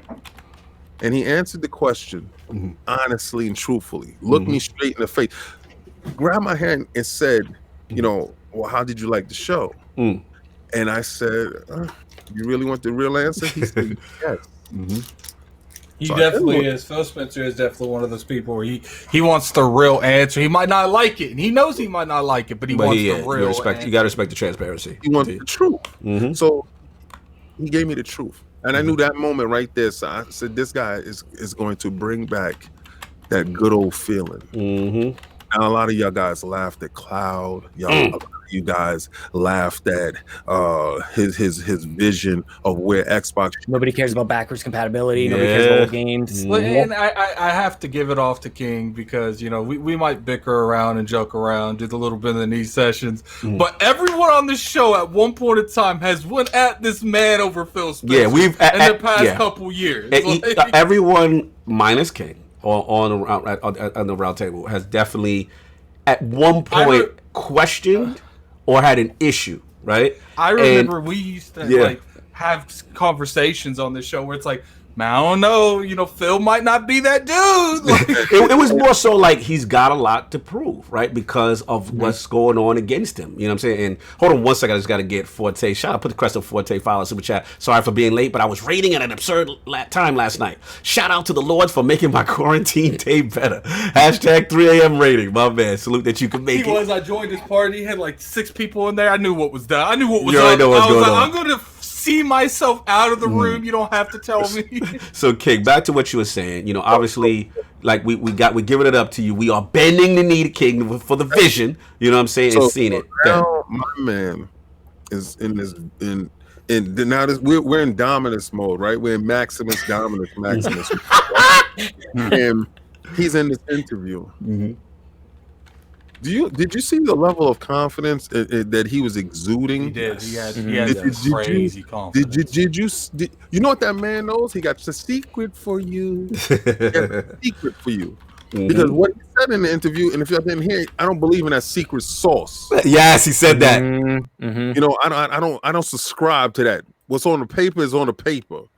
You know, I mean, he said like a year ago, like, you know, when people kept asking him hardware, he's like, look, the hardware is going to be good. Let's talk about the games first. Yes. Like, so he built he got developers together. He got a squad. He got a team behind him, and I see a level of confidence. You see it chuckling. You see the smile. You see. Oh yeah, the energy's different. The energy's different. There's no question. Ryan McCaffrey asked a very important question. He said, "Now that you saw, you know, Sony's rebuttal to your joint, how do you feel after you seeing this?" He ain't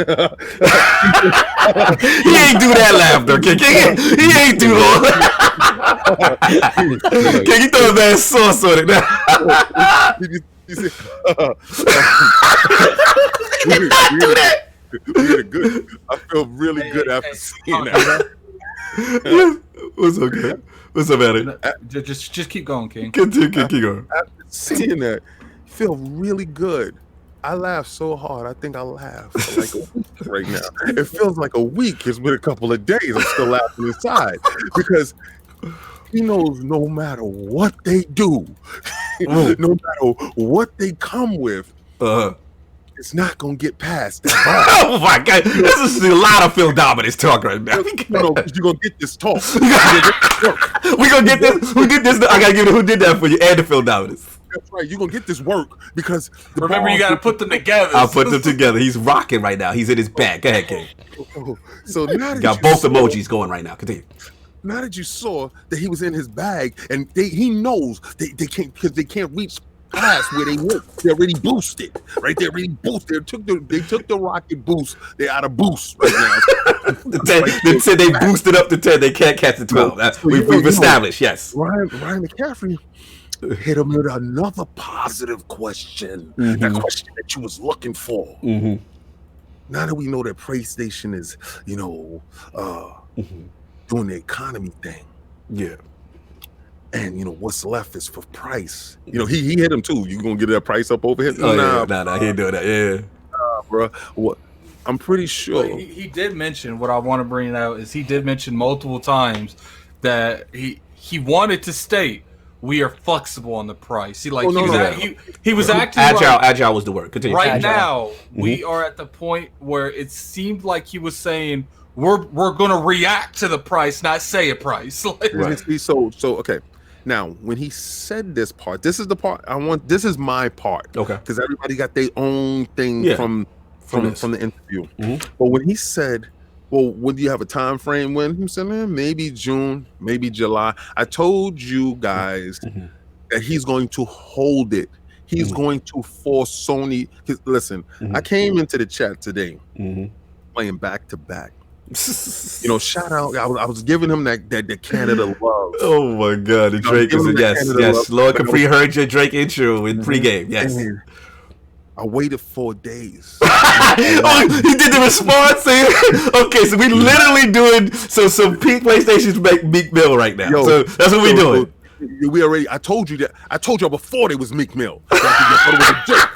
Oh my I told God. y'all before there was Meek Mill. He drove in the city playing AR. Oh my God. he's trying to smoke y'all out. He's trying to bring y'all out. He's trying to have you reveal your hand because he knows when you say that price and that joint is in stone, he gonna give you the death blow. Because if he don't meet you at price, he's gonna be like $10, $15 more. He's coming for your throat. And y'all thought, oh, Phil is so nice. He shake hands. I don't see no more of those people that was in that picture with my man. My man is the cheese stands alone. So he's doing the promo tour. Yeah, he's on a run. There's no question. He is definitely on a run. And the other dudes didn't get out the starting gate. Oh my God! Y'all just getting information on something that is probably fabricated. At the point. My Lord! So listen, y'all gonna have to give me this one. Some of these super chats. Yeah, we gotta get these super. Get at it. We're getting behind. Yeah, we get behind. We gotta find out the super chat from Smitty Smith. Phil Dominus, I feel pretty good, and we got our heat situation under control, unlike other people. The Book of X. Oh, shout out, put the crest though. Shout out, we got Rain G4 with the follow super chat. King, salute. Send them haters to the Omega Sanction. I don't know what that is, but you send them there. Wow. We've got a $5 super chat from Smitty Smith. Me, how you feeling, PS5? Ha. Oh my, the fanboyism right now. Your King to round up the realm. I'll do it for you, Smitty Smith. The Book of X. The Book of X. Yes. So King, yes, we got to get these bars because we got to get Lord Capri. We got to get everybody feeling too. Real quick, this one just popped up. Oh, another one. We got a $2 super chat from Pixel Bit G. I came here to hear King get in his bag. Oh my God! They want continue, King. They clearly want to hear you continue preaching. Continue. And I noticed. I noticed. Remember BG? Yes. Start the orchestra. Yes.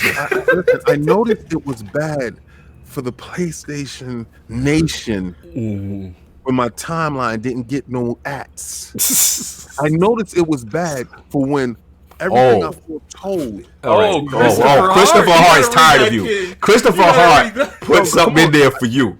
Listen, Christopher Hart, I love that you had to put it in color. Go ahead, go for it. Yeah. He said $2 super chat. Go ahead, get at it. We got a $2 super chat from Christopher Hart.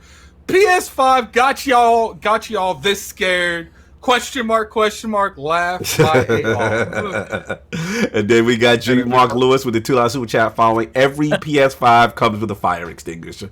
Oh my God, the pettiness. So let me address Christopher Hart real quick. We got to get this to the rest of the realm. Rest of the round table got to comment on this interview. Yeah, Christopher, that's why you put laugh my butt off, because you know it's a joke. Listen, continue. I just want to end off on this point. Good days is coming for some, and for others, all that talking, y'all was walking, y'all had that big bossy walking, your energy was popping, you had, you know what it is, right? When you wake up a beast, right? Y'all was afraid that he was going to turn around and gaze at you swatting at his back. Now y'all about to be stomped out. Y'all know y'all at the brink, and the level of recovery is very scarce. Like, you might not make it out of this one. Like, the reason why Doomsday is back there, I did this for a reason. Everything is visual. You see that he's holding in his hand? Y'all thought Sony was Superman. Thought he could be beaten, could be killed. Oh my Lord, the analogies today. It couldn't go down. Man was dead. Oh my! The battle has not started. They haven't even shown the system. Can they get the system out first? Then we can claim victory. If they can get past the heating issues, we will get to that. Hold on, before we move into Sean Capri. Final super chat, Smitty Smith. I got Chris scared like he playing a real life game of Resident Evil 3. I am his nemesis, the Book of X. Continue. So look, we got to get this going because we got to get the realm. Lord Capri. Obviously, we have the PhilSpencer interview. Obviously, King feels a way about his, how he took the interview. I want to know, what was your take? What did you get? What were your impressions from this interview? I love King's take, man. I love Don't encourage him, Lord Capri. Man. Are you kidding me? I love it. Finally, we have this, and it's a, you guys have talked about this in the past before, but it is amazing how quickly the narrative can change. Like, oh well, power matters. Like, I mean, this games. I'm sorry, I had to go through all of the garbage to start out the start of the console generation to go. actually, this one does a full 1080p, this one does 900p, and everybody knows back then that the differences were minor, but it was made out to be this giant thing. Nope, this is our time, man. It's going to be a huge difference. So I loved the interview. I kept waiting for, because Ryan has a way, and I think Phil even too, like, I think he gets excited about what he's got for us. Yes. And I was waiting for him to like say something that just maybe would slip, because Ryan would ask a question and then he would go off. He's really so good. So good. I was waiting for like a control type of slip though, but like that was once in a lifetime kind of thing. That was I think that's the only time. That's the only time I've seen him. Ever messed up. I think was the control slip up. I kind of revealed something early. Real quick, and I give it right back to you, Sean. Shout out to Stitch669. $5 super chat. Yeah, so scared that Sony had to push The Last of Us 2 back because they got no game. Oh my god! I would like to see how many ponies are flipped back to Xbox. Who did that for you? Oh my How you feel about Christopher, man? Oh my god! Y'all gotta leave Christopher alone. He in here. He's in here repping. But man, he knows what this is about. He's the only one repping. He's not the only one repping. No, he's the only one repping on my timeline. Oh, the bosses are hiding in the bushes. Back to Lord Capri. So you were very confident, very emboldened, about what any other points you got from the interview that stood out to you. Just that I feel like if you've been in the Xbox land for the last 5 or 6 years, that you know exactly what this is. There's not going to be any surprises this time. Right. Anybody who upgraded from like a 1 or an S to an X, like we know what this transition is going to be like for us. The games are going to look better. It's going to be faster and all these things. I've said right from the start of the Xbox One X that actually that's not an Xbox One. Like I'm touching it right now. This is not the same console. It's different insides, it's different cooling system, it's different RAM. It's like it's by name an Xbox One. So I feel like the transition is going to be exactly the same thing. You put the same disc in, those things are going to work. They're going to be enhanced for the Series X.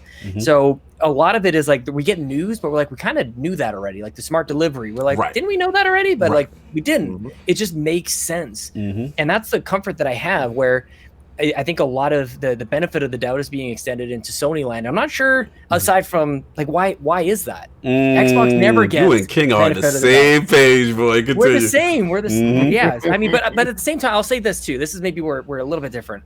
I will say, and I've said it the entire generation, that I play all like my third-party games, my cross-platform games. They're on my Xbox. Right. The PlayStation 4 has such a library of exclusives. Yes. That it's actually worth it just to have the exclusives. Like I only play the exclusives on my PS4, and it's totally worth it. Absolutely. No. We are the same in that factor that I pull it out every 2 to 3 years when they. 2 to 3 years.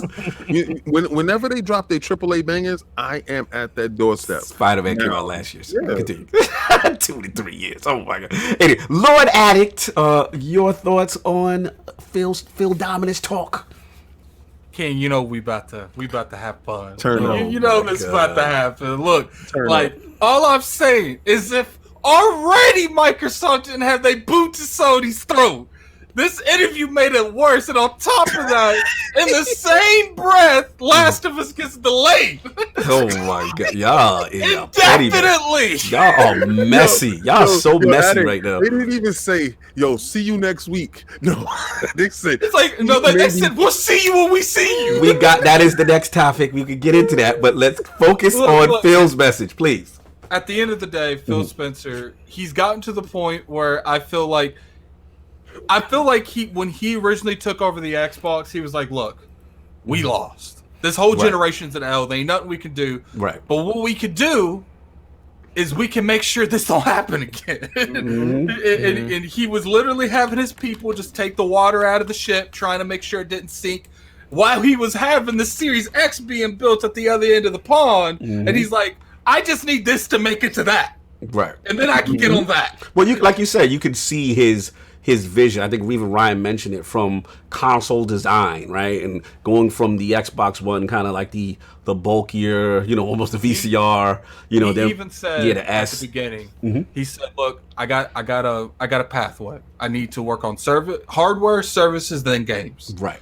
We got the hardware with the Xbox One X. We got the services with Game Pass, xCloud. Now we're on the games part. Like, he's literally done everything this man has ever said he's done. Addict, did you catch the part when he kind of talked about when you talk about what you're talking about, but when he came in about changing the morale, he almost, he would never say it, but he almost low-key took shots at the previous regime, the Big time, the big bad, time, yeah, man. because he said like the confidence, the morale, that the teams were so beaten down that they weren't being listened to, right? And then he came in and his goal was to kind of uplift them once he now has the role. Did you catch that part as well, Sean? Yeah, you know what I like about this podcast is just, you know, we've been seeing it throughout this past couple months when he does interviews, but this particular podcast, he was in his bag. He was confident. Yes. Everything he said, he was just like. And what's funny is he was trying to PR talk, and Ryan was trying to cut through that. No, we don't want to hear that, Phil. Tell me what you felt. Yeah. And he was like, I was confident when I saw that. I was glad what we did. He was emboldened with what he did. Yeah, He's an addict. He said, he did that. he said, like it's like a little kid that swung at you like what I'm about to do to you. All right, let's go ahead and This is the grab moment these, Sony knew these that super they chats messed real up. quick. Let's get the We super got a chats. $5 super chat from Smitty Smith. These PS5 SSD can't outrun the flames. Book of X. Oh man, shout out. We got a, Yeah, get it. No, get it. we got a $5 super chat from JD Gamer. Rules of Life. Big Wow. banks. Big bank take little bank. That's a king line. Wow. Never poke a bear unless you're willing to get mold. Yeah, PS fans will still be talking last gen wins in 2030. Wow. Yo, shout out to Optimus Code for King. You want to get that one? That's King Let me see $25. Yeah, $25 super Let me chat, see. man. That's the code right there. All right, King. Happy birthday. Yeah. Hope y'all make the most of it, given the Yeah. current situation. To everyone else, great show as always. Salute. Facts, man. Salute, Much brother. love, Salute. much love, man. Salute. Optimus Code, the homie, man. Nah, absolutely, Attic. I hear what you're saying. So you were really feeling good about that. Those are your I standout just- parts. I felt like when it comes to this, when it comes to what's going on, the more that they come out and they're open, you could tell that I love how he's transparent. And a lot of people on Twitter, including myself, sometimes we can't take transparency. Right. We want people to be transparent until That's a they're good like, point. "Look, That's we a ain't good gonna point. sit here and lie to you low key." Mhm. And then say we didn't lie technically 6-7 months later. We ain't having any next gen games. It's all gonna be cross gen. But you know, we're gonna make sure that the people with the Series X gets what they paid for. Right. It's just we're not gonna have no games made for that. You know, I respect that. At the end of the day, you know, I still have my beliefs on that. Right. But at least I have someone that's wanting to be transparent, and keeping 100%. Facts. I definitely agree with you on that, man. Big time. Let's get Lord Sov. He's been saving his voice for the topic, so we got to let him unleash right now. Lord Sov, man, what did you feel about Phil Dominus? I think what really struck me, I was like, okay, is when Ryan asked him about what, like, did the situation that's happening right now, did that throw like all their marketing into disarray? How does he feel about how he's going to roll out the rest of the messaging, and whether it's more console stuff? And then, you know, Phil said, yeah, I mean, we still have to talk about the UI and stuff like that, and stuff that we haven't talked about. But I wanted to get all that stuff out of the way, because the truth of the matter is, if I look at the rest of the year, there isn't a single show that we're doing or would do where we're not announcing something new. And I'm like, Yeah, he said with him and Greeny, they had to look at like every show. There's always something new, a new game or something new to talk about. I was pretty impressed. I did catch that. He's been saying that for a while, and now everything's changed. He doesn't have any. I mean, like if you everything's think- been canceled. If you think about it this year, like just this year alone, obviously a lot of these games is coming out to multi-plat because of previous publishing deals. But what I want people to really focus on isn't necessarily, you know, the game being a multi-plat. It's the studio making the game. This validates the kind of content they can make for Microsoft in the future off the games they're making now. Right. No, fair enough. Continue. Sal. Doesn't it seem like, and they talked about this too, where Phil is finally like, he's at the CEO level, he's at that table saying, we now have the full might of Microsoft. Yes, Isn't that's that something? huge. It's like Xbox has been kind of like this fun little side it's been the project, and now it's like, he always manages to make sure that he says, yeah, I talked to Satya the other day. Yes. I talked to Satya the other day to let it be known that he, like, Xbox He's is got at the his table. ear. He's Yeah. at the table. That might Lord be his Capri, greatest what- achievement. That's his greatest achievement. No, That Lord might Capri's actually on be it. You're on. I got to give you the you're on or something right now because you're right. That is the most underrated Phil Spencer accomplishment because again, prior regimes, it's been on record, like you said, Lord Capri, it was. Xbox was viewed as a side project. It's this thing that could possibly make Microsoft, us, the big Microsoft, money. But we'll see. For him to get at the table, to have Satya having them taking it seriously, and then having the funding, right, and the support to go get studios to do it. Because I think one of his, he didn't say in this interview, but in prior interviews, he said, like, if we're going to do this with gaming under my watch, we have to do it. For real. We have to go all in. And that's a great point. I want You know another thing that he said that I think a lot of people overlooked? He referred to his game, like, the Microsoft games coming to other platforms like the Switch. And he said that we haven't been very good at, like, messaging there. Like, he kind of hinted that, like, he low key. That's what I was like. Yeah. He was like, don't expect that Switch stuff no more. Yeah, he kind of shut my Switch gang down. He was he said that. He's like, I don't like that conversation. Yeah, like, I don't like the assumption that everything that we do is going there. Like, we have some choice games that because of the type of game they are, whatever, it fit.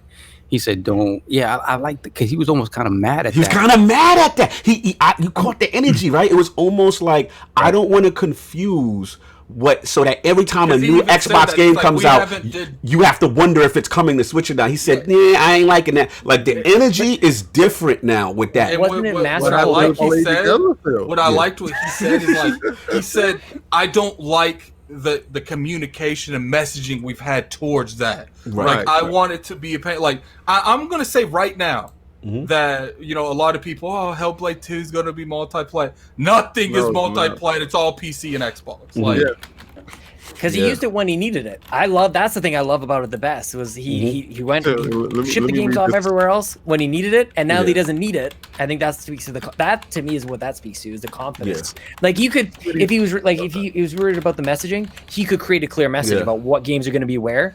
It's the confidence that you don't need to be putting the games on everything else. It's PC and Xbox, and that's it. Yeah, I love that. Continue, Soft.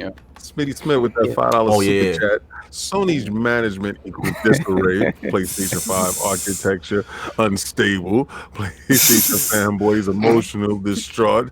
Keep it going, Sony. Y'all popping bottles early, man. I know it's the Book of X right now, but y'all gotta chill. Y'all gonna stop. Not today.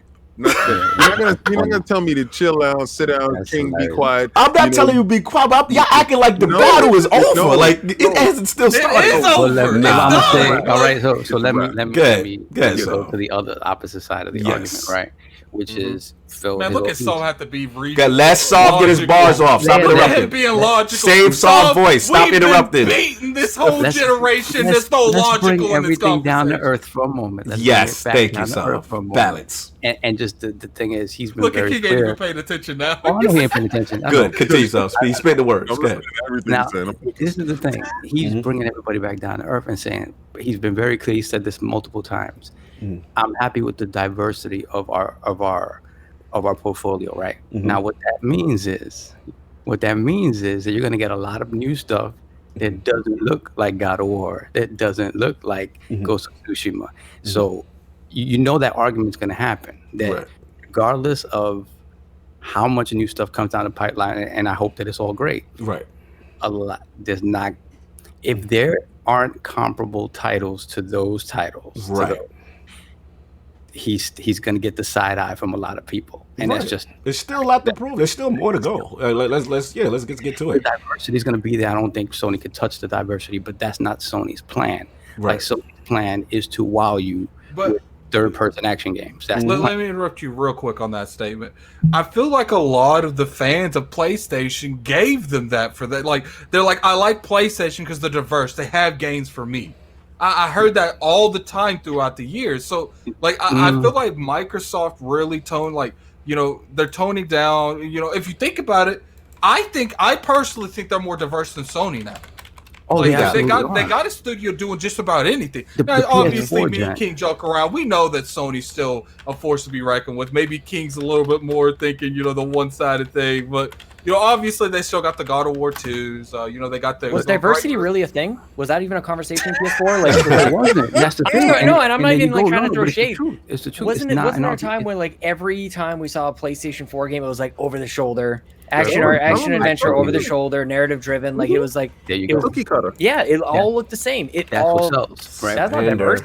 I think that's not necessarily what people were talking about. They were talking about, How convenient to forget about it. The Sorry. games that they went out and looked for. You got the Gravity Rushes, the Persona 5s. Of course. the Yakuzas, but which is ironic because the majority of those games are on Xbox now. But we ain't gonna talk about that. But Y'all popping bottles, boy. Continue.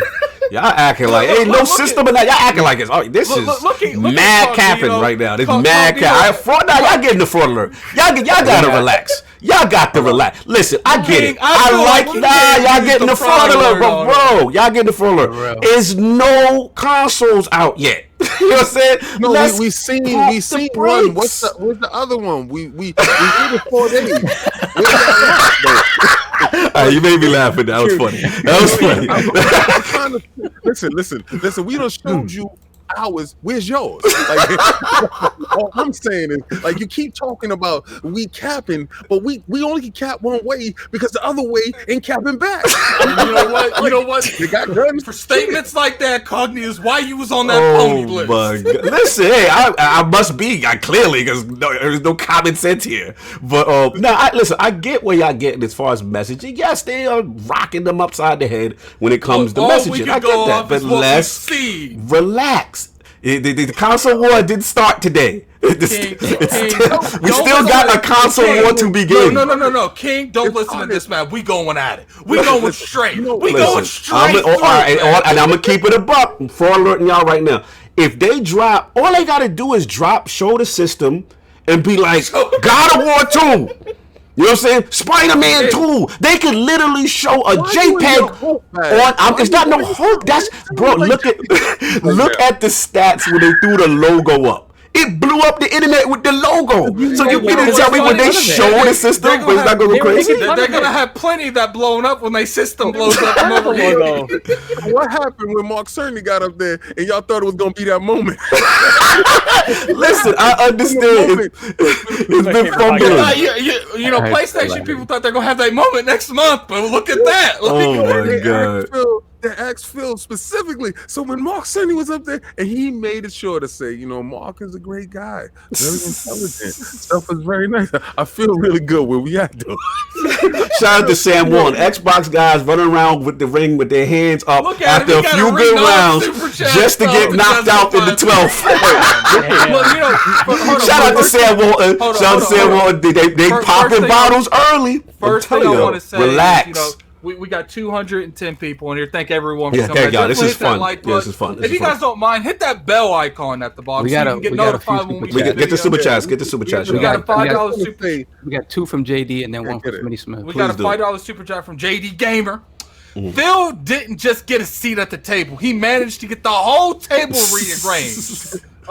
Example, Xbox up old blocking regimen down. Yeah. The future is bright. Old regime is down. Okay, I get it. JD gave a $5 super chat again. The battle is, oh my God, the battle is over.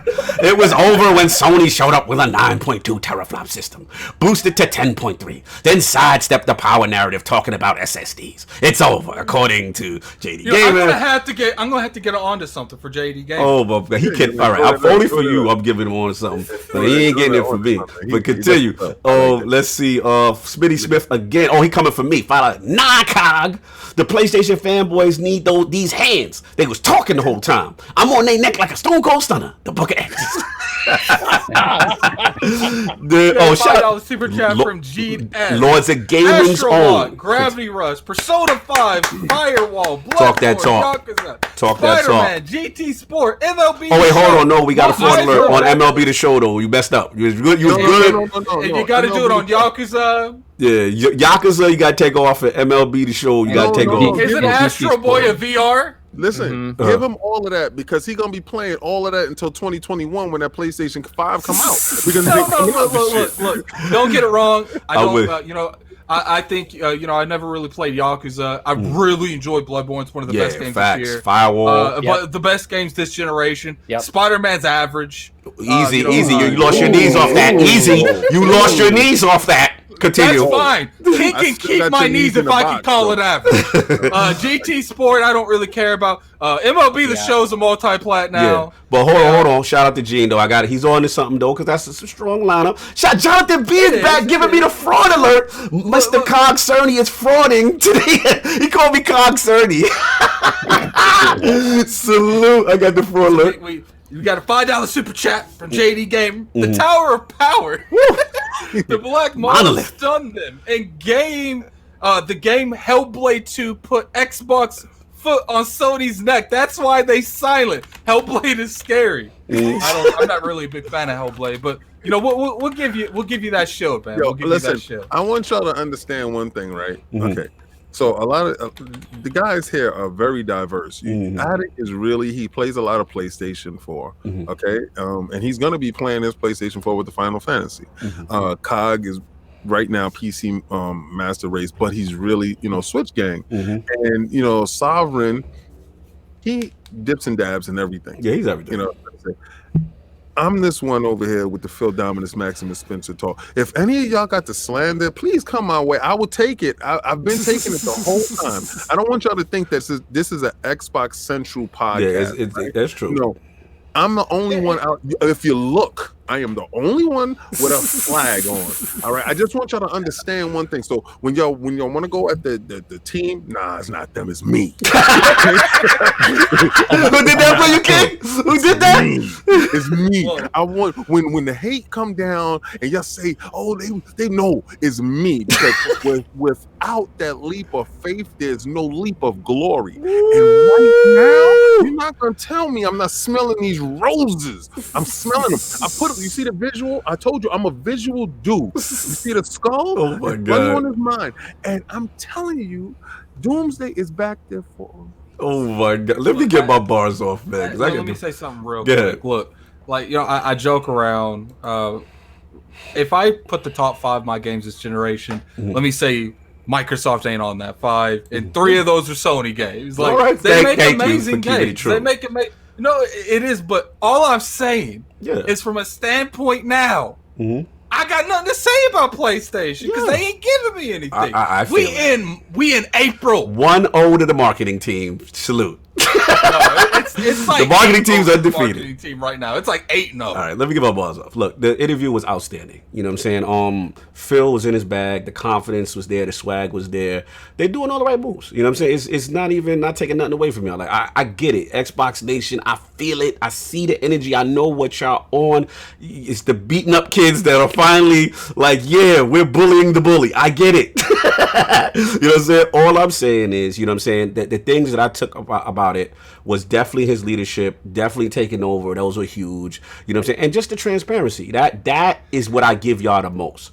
Because they're being transparent, whereas Sony is not as much. We don't know what's going on. You know what I'm saying? So I get that. I love how he was transparent about the removal of features. You know what I'm saying? About the digital optical, the IR blast, how he already had the plan, and they were looking at the numbers, who actually uses the stuff, right? And he was like, look, we're gonna make some people upset, but we have to look at it all. And if that means all that stuff helps bring the cost down, then great. Oh wait, we got a $5 super chat. You want to get that one, Clutch Man? Yeah, I'll get it. So we got a $5 super chat from Clutch Man. PS5 can't take out a built-in camera. PhilSpencer said designing peripherals into the UI bear on the system. Xbox Series X, a console built for one thing: games. No doubt. And the thing I want to say too, another thing I caught he was very upset. Ryan asked him some good questions about games that didn't blow the way they should. Ryan was fantastic. He asked him about like Sunset. He asked him, and Phil mentioned Rise and Sunset Overdrive, and he could tell Soft he was not happy that those games didn't do what they, and he called it the noise of the peas. Did y'all catch that?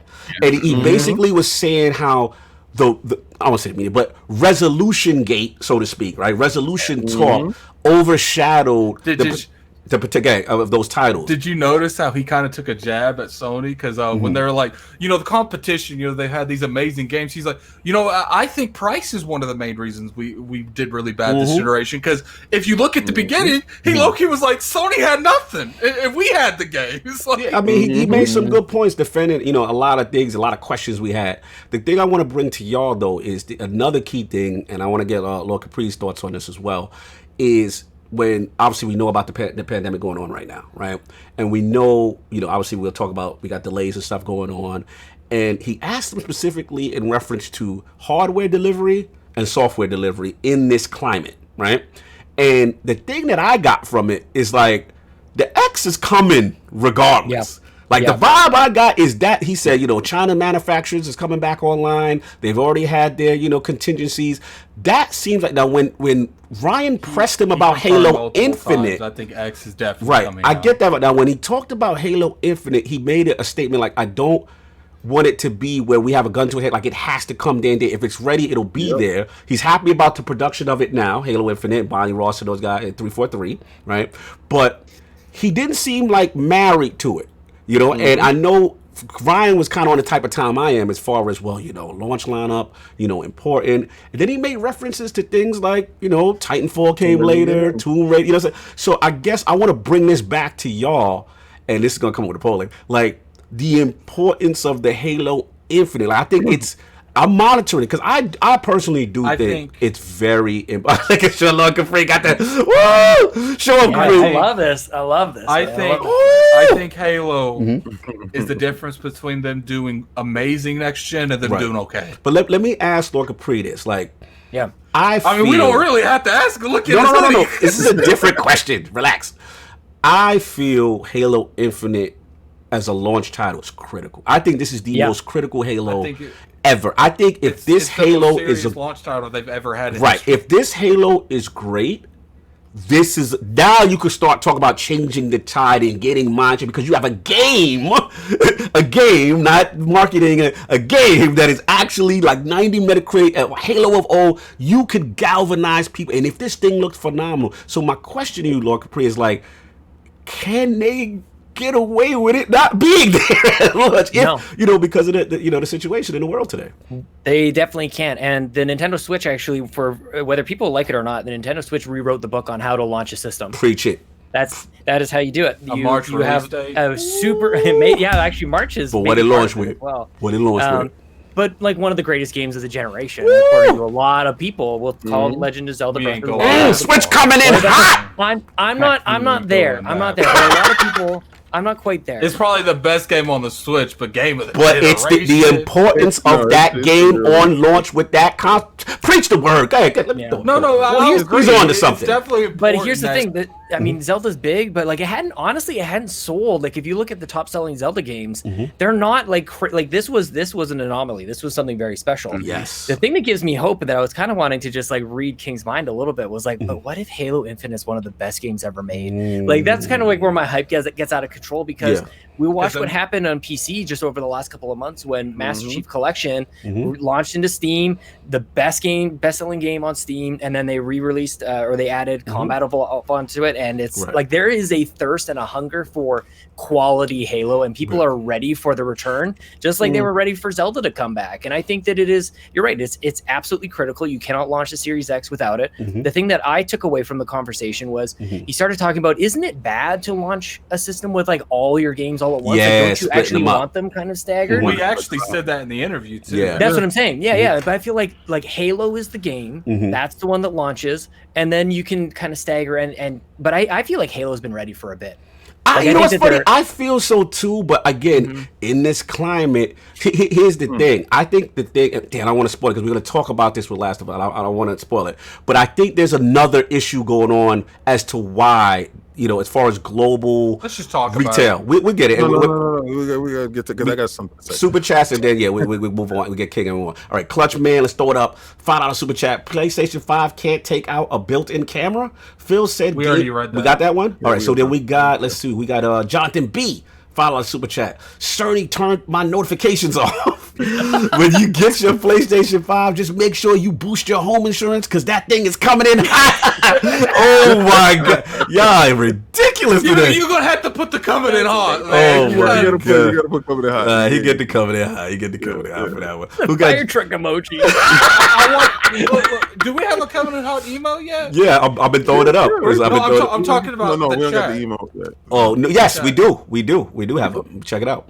Oh, it's right there. Yes, right there. We got the coming in Everyone hot. put the coming in hot in the chat, man. That was a good one. That was a good one. Jonathan B. Good to see you back, brother. Thank you. We got a You too. $5 super chat from JD Gamer. When Sony starts showing these games and there's no 8.4 teraflop SSD, don't want to pay for Atmos, and fails to produce superior games, X gonna give it to you. Oh my god. So moving to King, I'm gonna let you end it, and then we gotta move on. We gotta get these topics going. Okay, so y'all think that Halo is supposed to be the saving grace? Halo is supposed to be what launches with it. He sets you up. You see, he's this whole time he's been playing chess.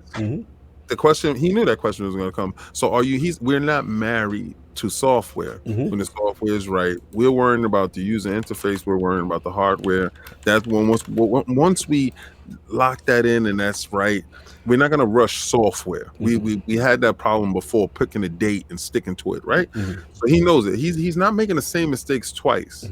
Right, that's why there's doomsday. That you can only kill him one way once. Right, you guys gonna get it, man. I'm gonna keep giving it to you till it busts through that forehead till you get it, right? And there's a reason why you're not gonna kill him the same way twice. You're gonna have to do it different. You have to be a little bit better. Okay. So now let's say Halo isn't ready. Yeah. Let's say it does that 6 month because he gave you the Titanfall reference for a Yes, reason. he did mention that. Right, he gave you that for a reason because Titanfall was a great game. It came a little bit later. Right. Okay, so let's say this. Let's say what I told you already happens. Let's say he actually is listening. He said, "Yo, he's on to something." let's say that, right? He already backed that truck up. He already put that bag in. He already went over, and he said, Project CD Red, yo. With every X Series X system, here we go. 3 months of Game Pass is in the box, and if you have Game Pass, you can tack this onto your Game Pass if you have it. With every Series X, you get a Game Pass in there, and date and day of release of the Series X. My God, Cyberpunk 2077. Oh, that goes back into your Vended Knee thing. So let's get to this part, right? I want anybody can tell me if I'm wrong, if I'm lying here. Do you think Halo would be better than Cyberpunk? Yes, I do. No. So I think you might be in the majority, right? I mean, the minority in that scenario there, right? Because people feel CD Projekt Red has been hitting it out the park every time they step up. That hasn't been the case with Halo, right? So y'all looking for this Halo to get some redemption, right? Let's just say he goes with the surefire. He goes with the heavy hitter. Right. What makes a louder sound? But Cyberpunk is multi-plat, though. Cyberpunk is multi-plat. Let me say something. That's why I don't disagree. I agree with you, King, because I do think Cyberpunk, especially the team over there, CD Projekt Red, they're doing a fantastic job with their IPs. But at the end of the day, Cyberpunk's going to mean a lot to the whole industry, but Halo means more to the Xbox base. That's the home run right there, man. You bring them Halo 2 vibes back. I guarantee you. Oh no, hold on. Like if you put them both on the same quality, let's say they're both 90 plus on Metacritic. They're both loved by the community. To Xbox, Halo and to that caliber will do more for the brand than Cyberpunk at that caliber. I think so too. I think good Halo. Question is this: a rushed Halo won't do anything. Oh no, absolutely, yeah, no, right, facts. Right? It can't be a mess. Yeah, it can't be in development for 5 years. It's not a rush. But being this climate that we're in now, right, with the shipping and right. Let's just say there's a hiccup, and the team can't be in the same room, it can't work in the same fashion, can't do the same things that they normally do, and logistically, it's not there yet. It's like 6 months out. What's the next best thing you do? I mean, he could also have something in his bag that we don't know about the King. I mean, you may be underestimating Phil down. He may actually have another Xbox Studio game that, you know what I'm saying, it could be ready. It might be the Coalition's game. It might be something else. What about the Initiative? Do they have something ready? I don't know if they do. I think that's the one thing that's probably like year 2, right? I think that's way off. I think that there's a good chance Halo comes out because I don't think the issue. You know, I know Cognito don't want to go into this, but I got to prove my point. I don't think the issue is the development process. The issue is the distributing process. Right. And I think, me personally, I think Microsoft will do what Sony won't do and do a digital only release until the physical copies come out. That's interesting. Because you know, Game Pass. Y'all gonna love the poll. Y'all gonna love the new poll. Yeah, we'll transition. Look, I'll let. What did you say, King? No, he said he was going to transition. I said, you know, I see us doing the transition. Let's do check because we literally gonna do it. I just gotta say one point before we transition because everything is at point, which is I want to give Phil credit that no one's really talking about.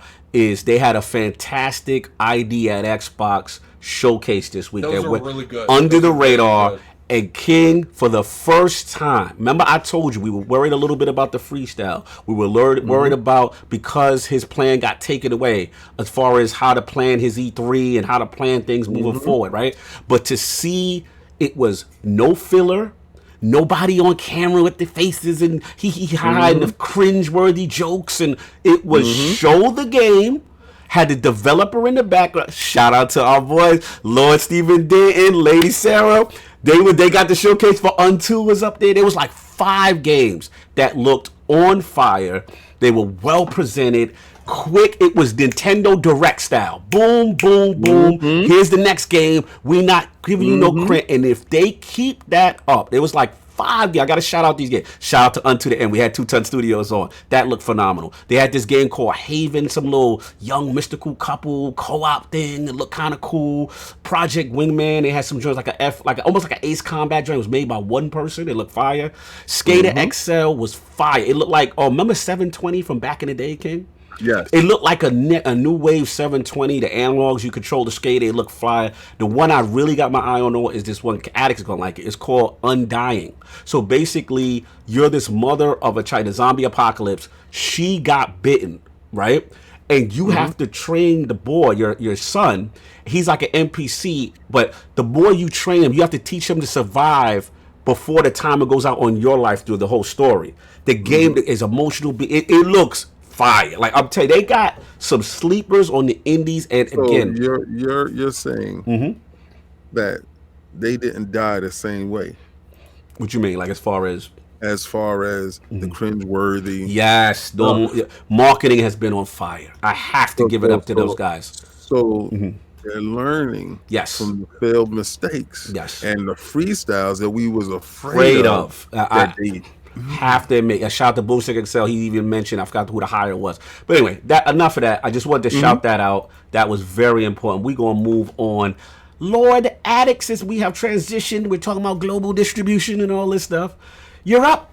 What's going on PlayStation 5? So, you know, obviously with all this fantastic news going on at Sony, we had some more news again. Great news. You know, I'm joking. I can't keep a straight face. Oh my god! You know, one of the most highly anticipated games this generation, I would say ever, is The Last of Us 2, and a lot of people were really hyped for that. Me particularly, I was going to play it because I have another PlayStation because of Final Fantasy. I was going to play it, but it's actually been delayed. It was coming out next month in May, but now it looks like it has been delayed indefinitely. I would assume it's been delayed to the end of this whole T-virus thing going on. So what I wanted to bring to the realm, bring to the Lords, and talk to everyone about is, do you think this has an impact? Why do you think they delayed it? And, I wanted to get your overall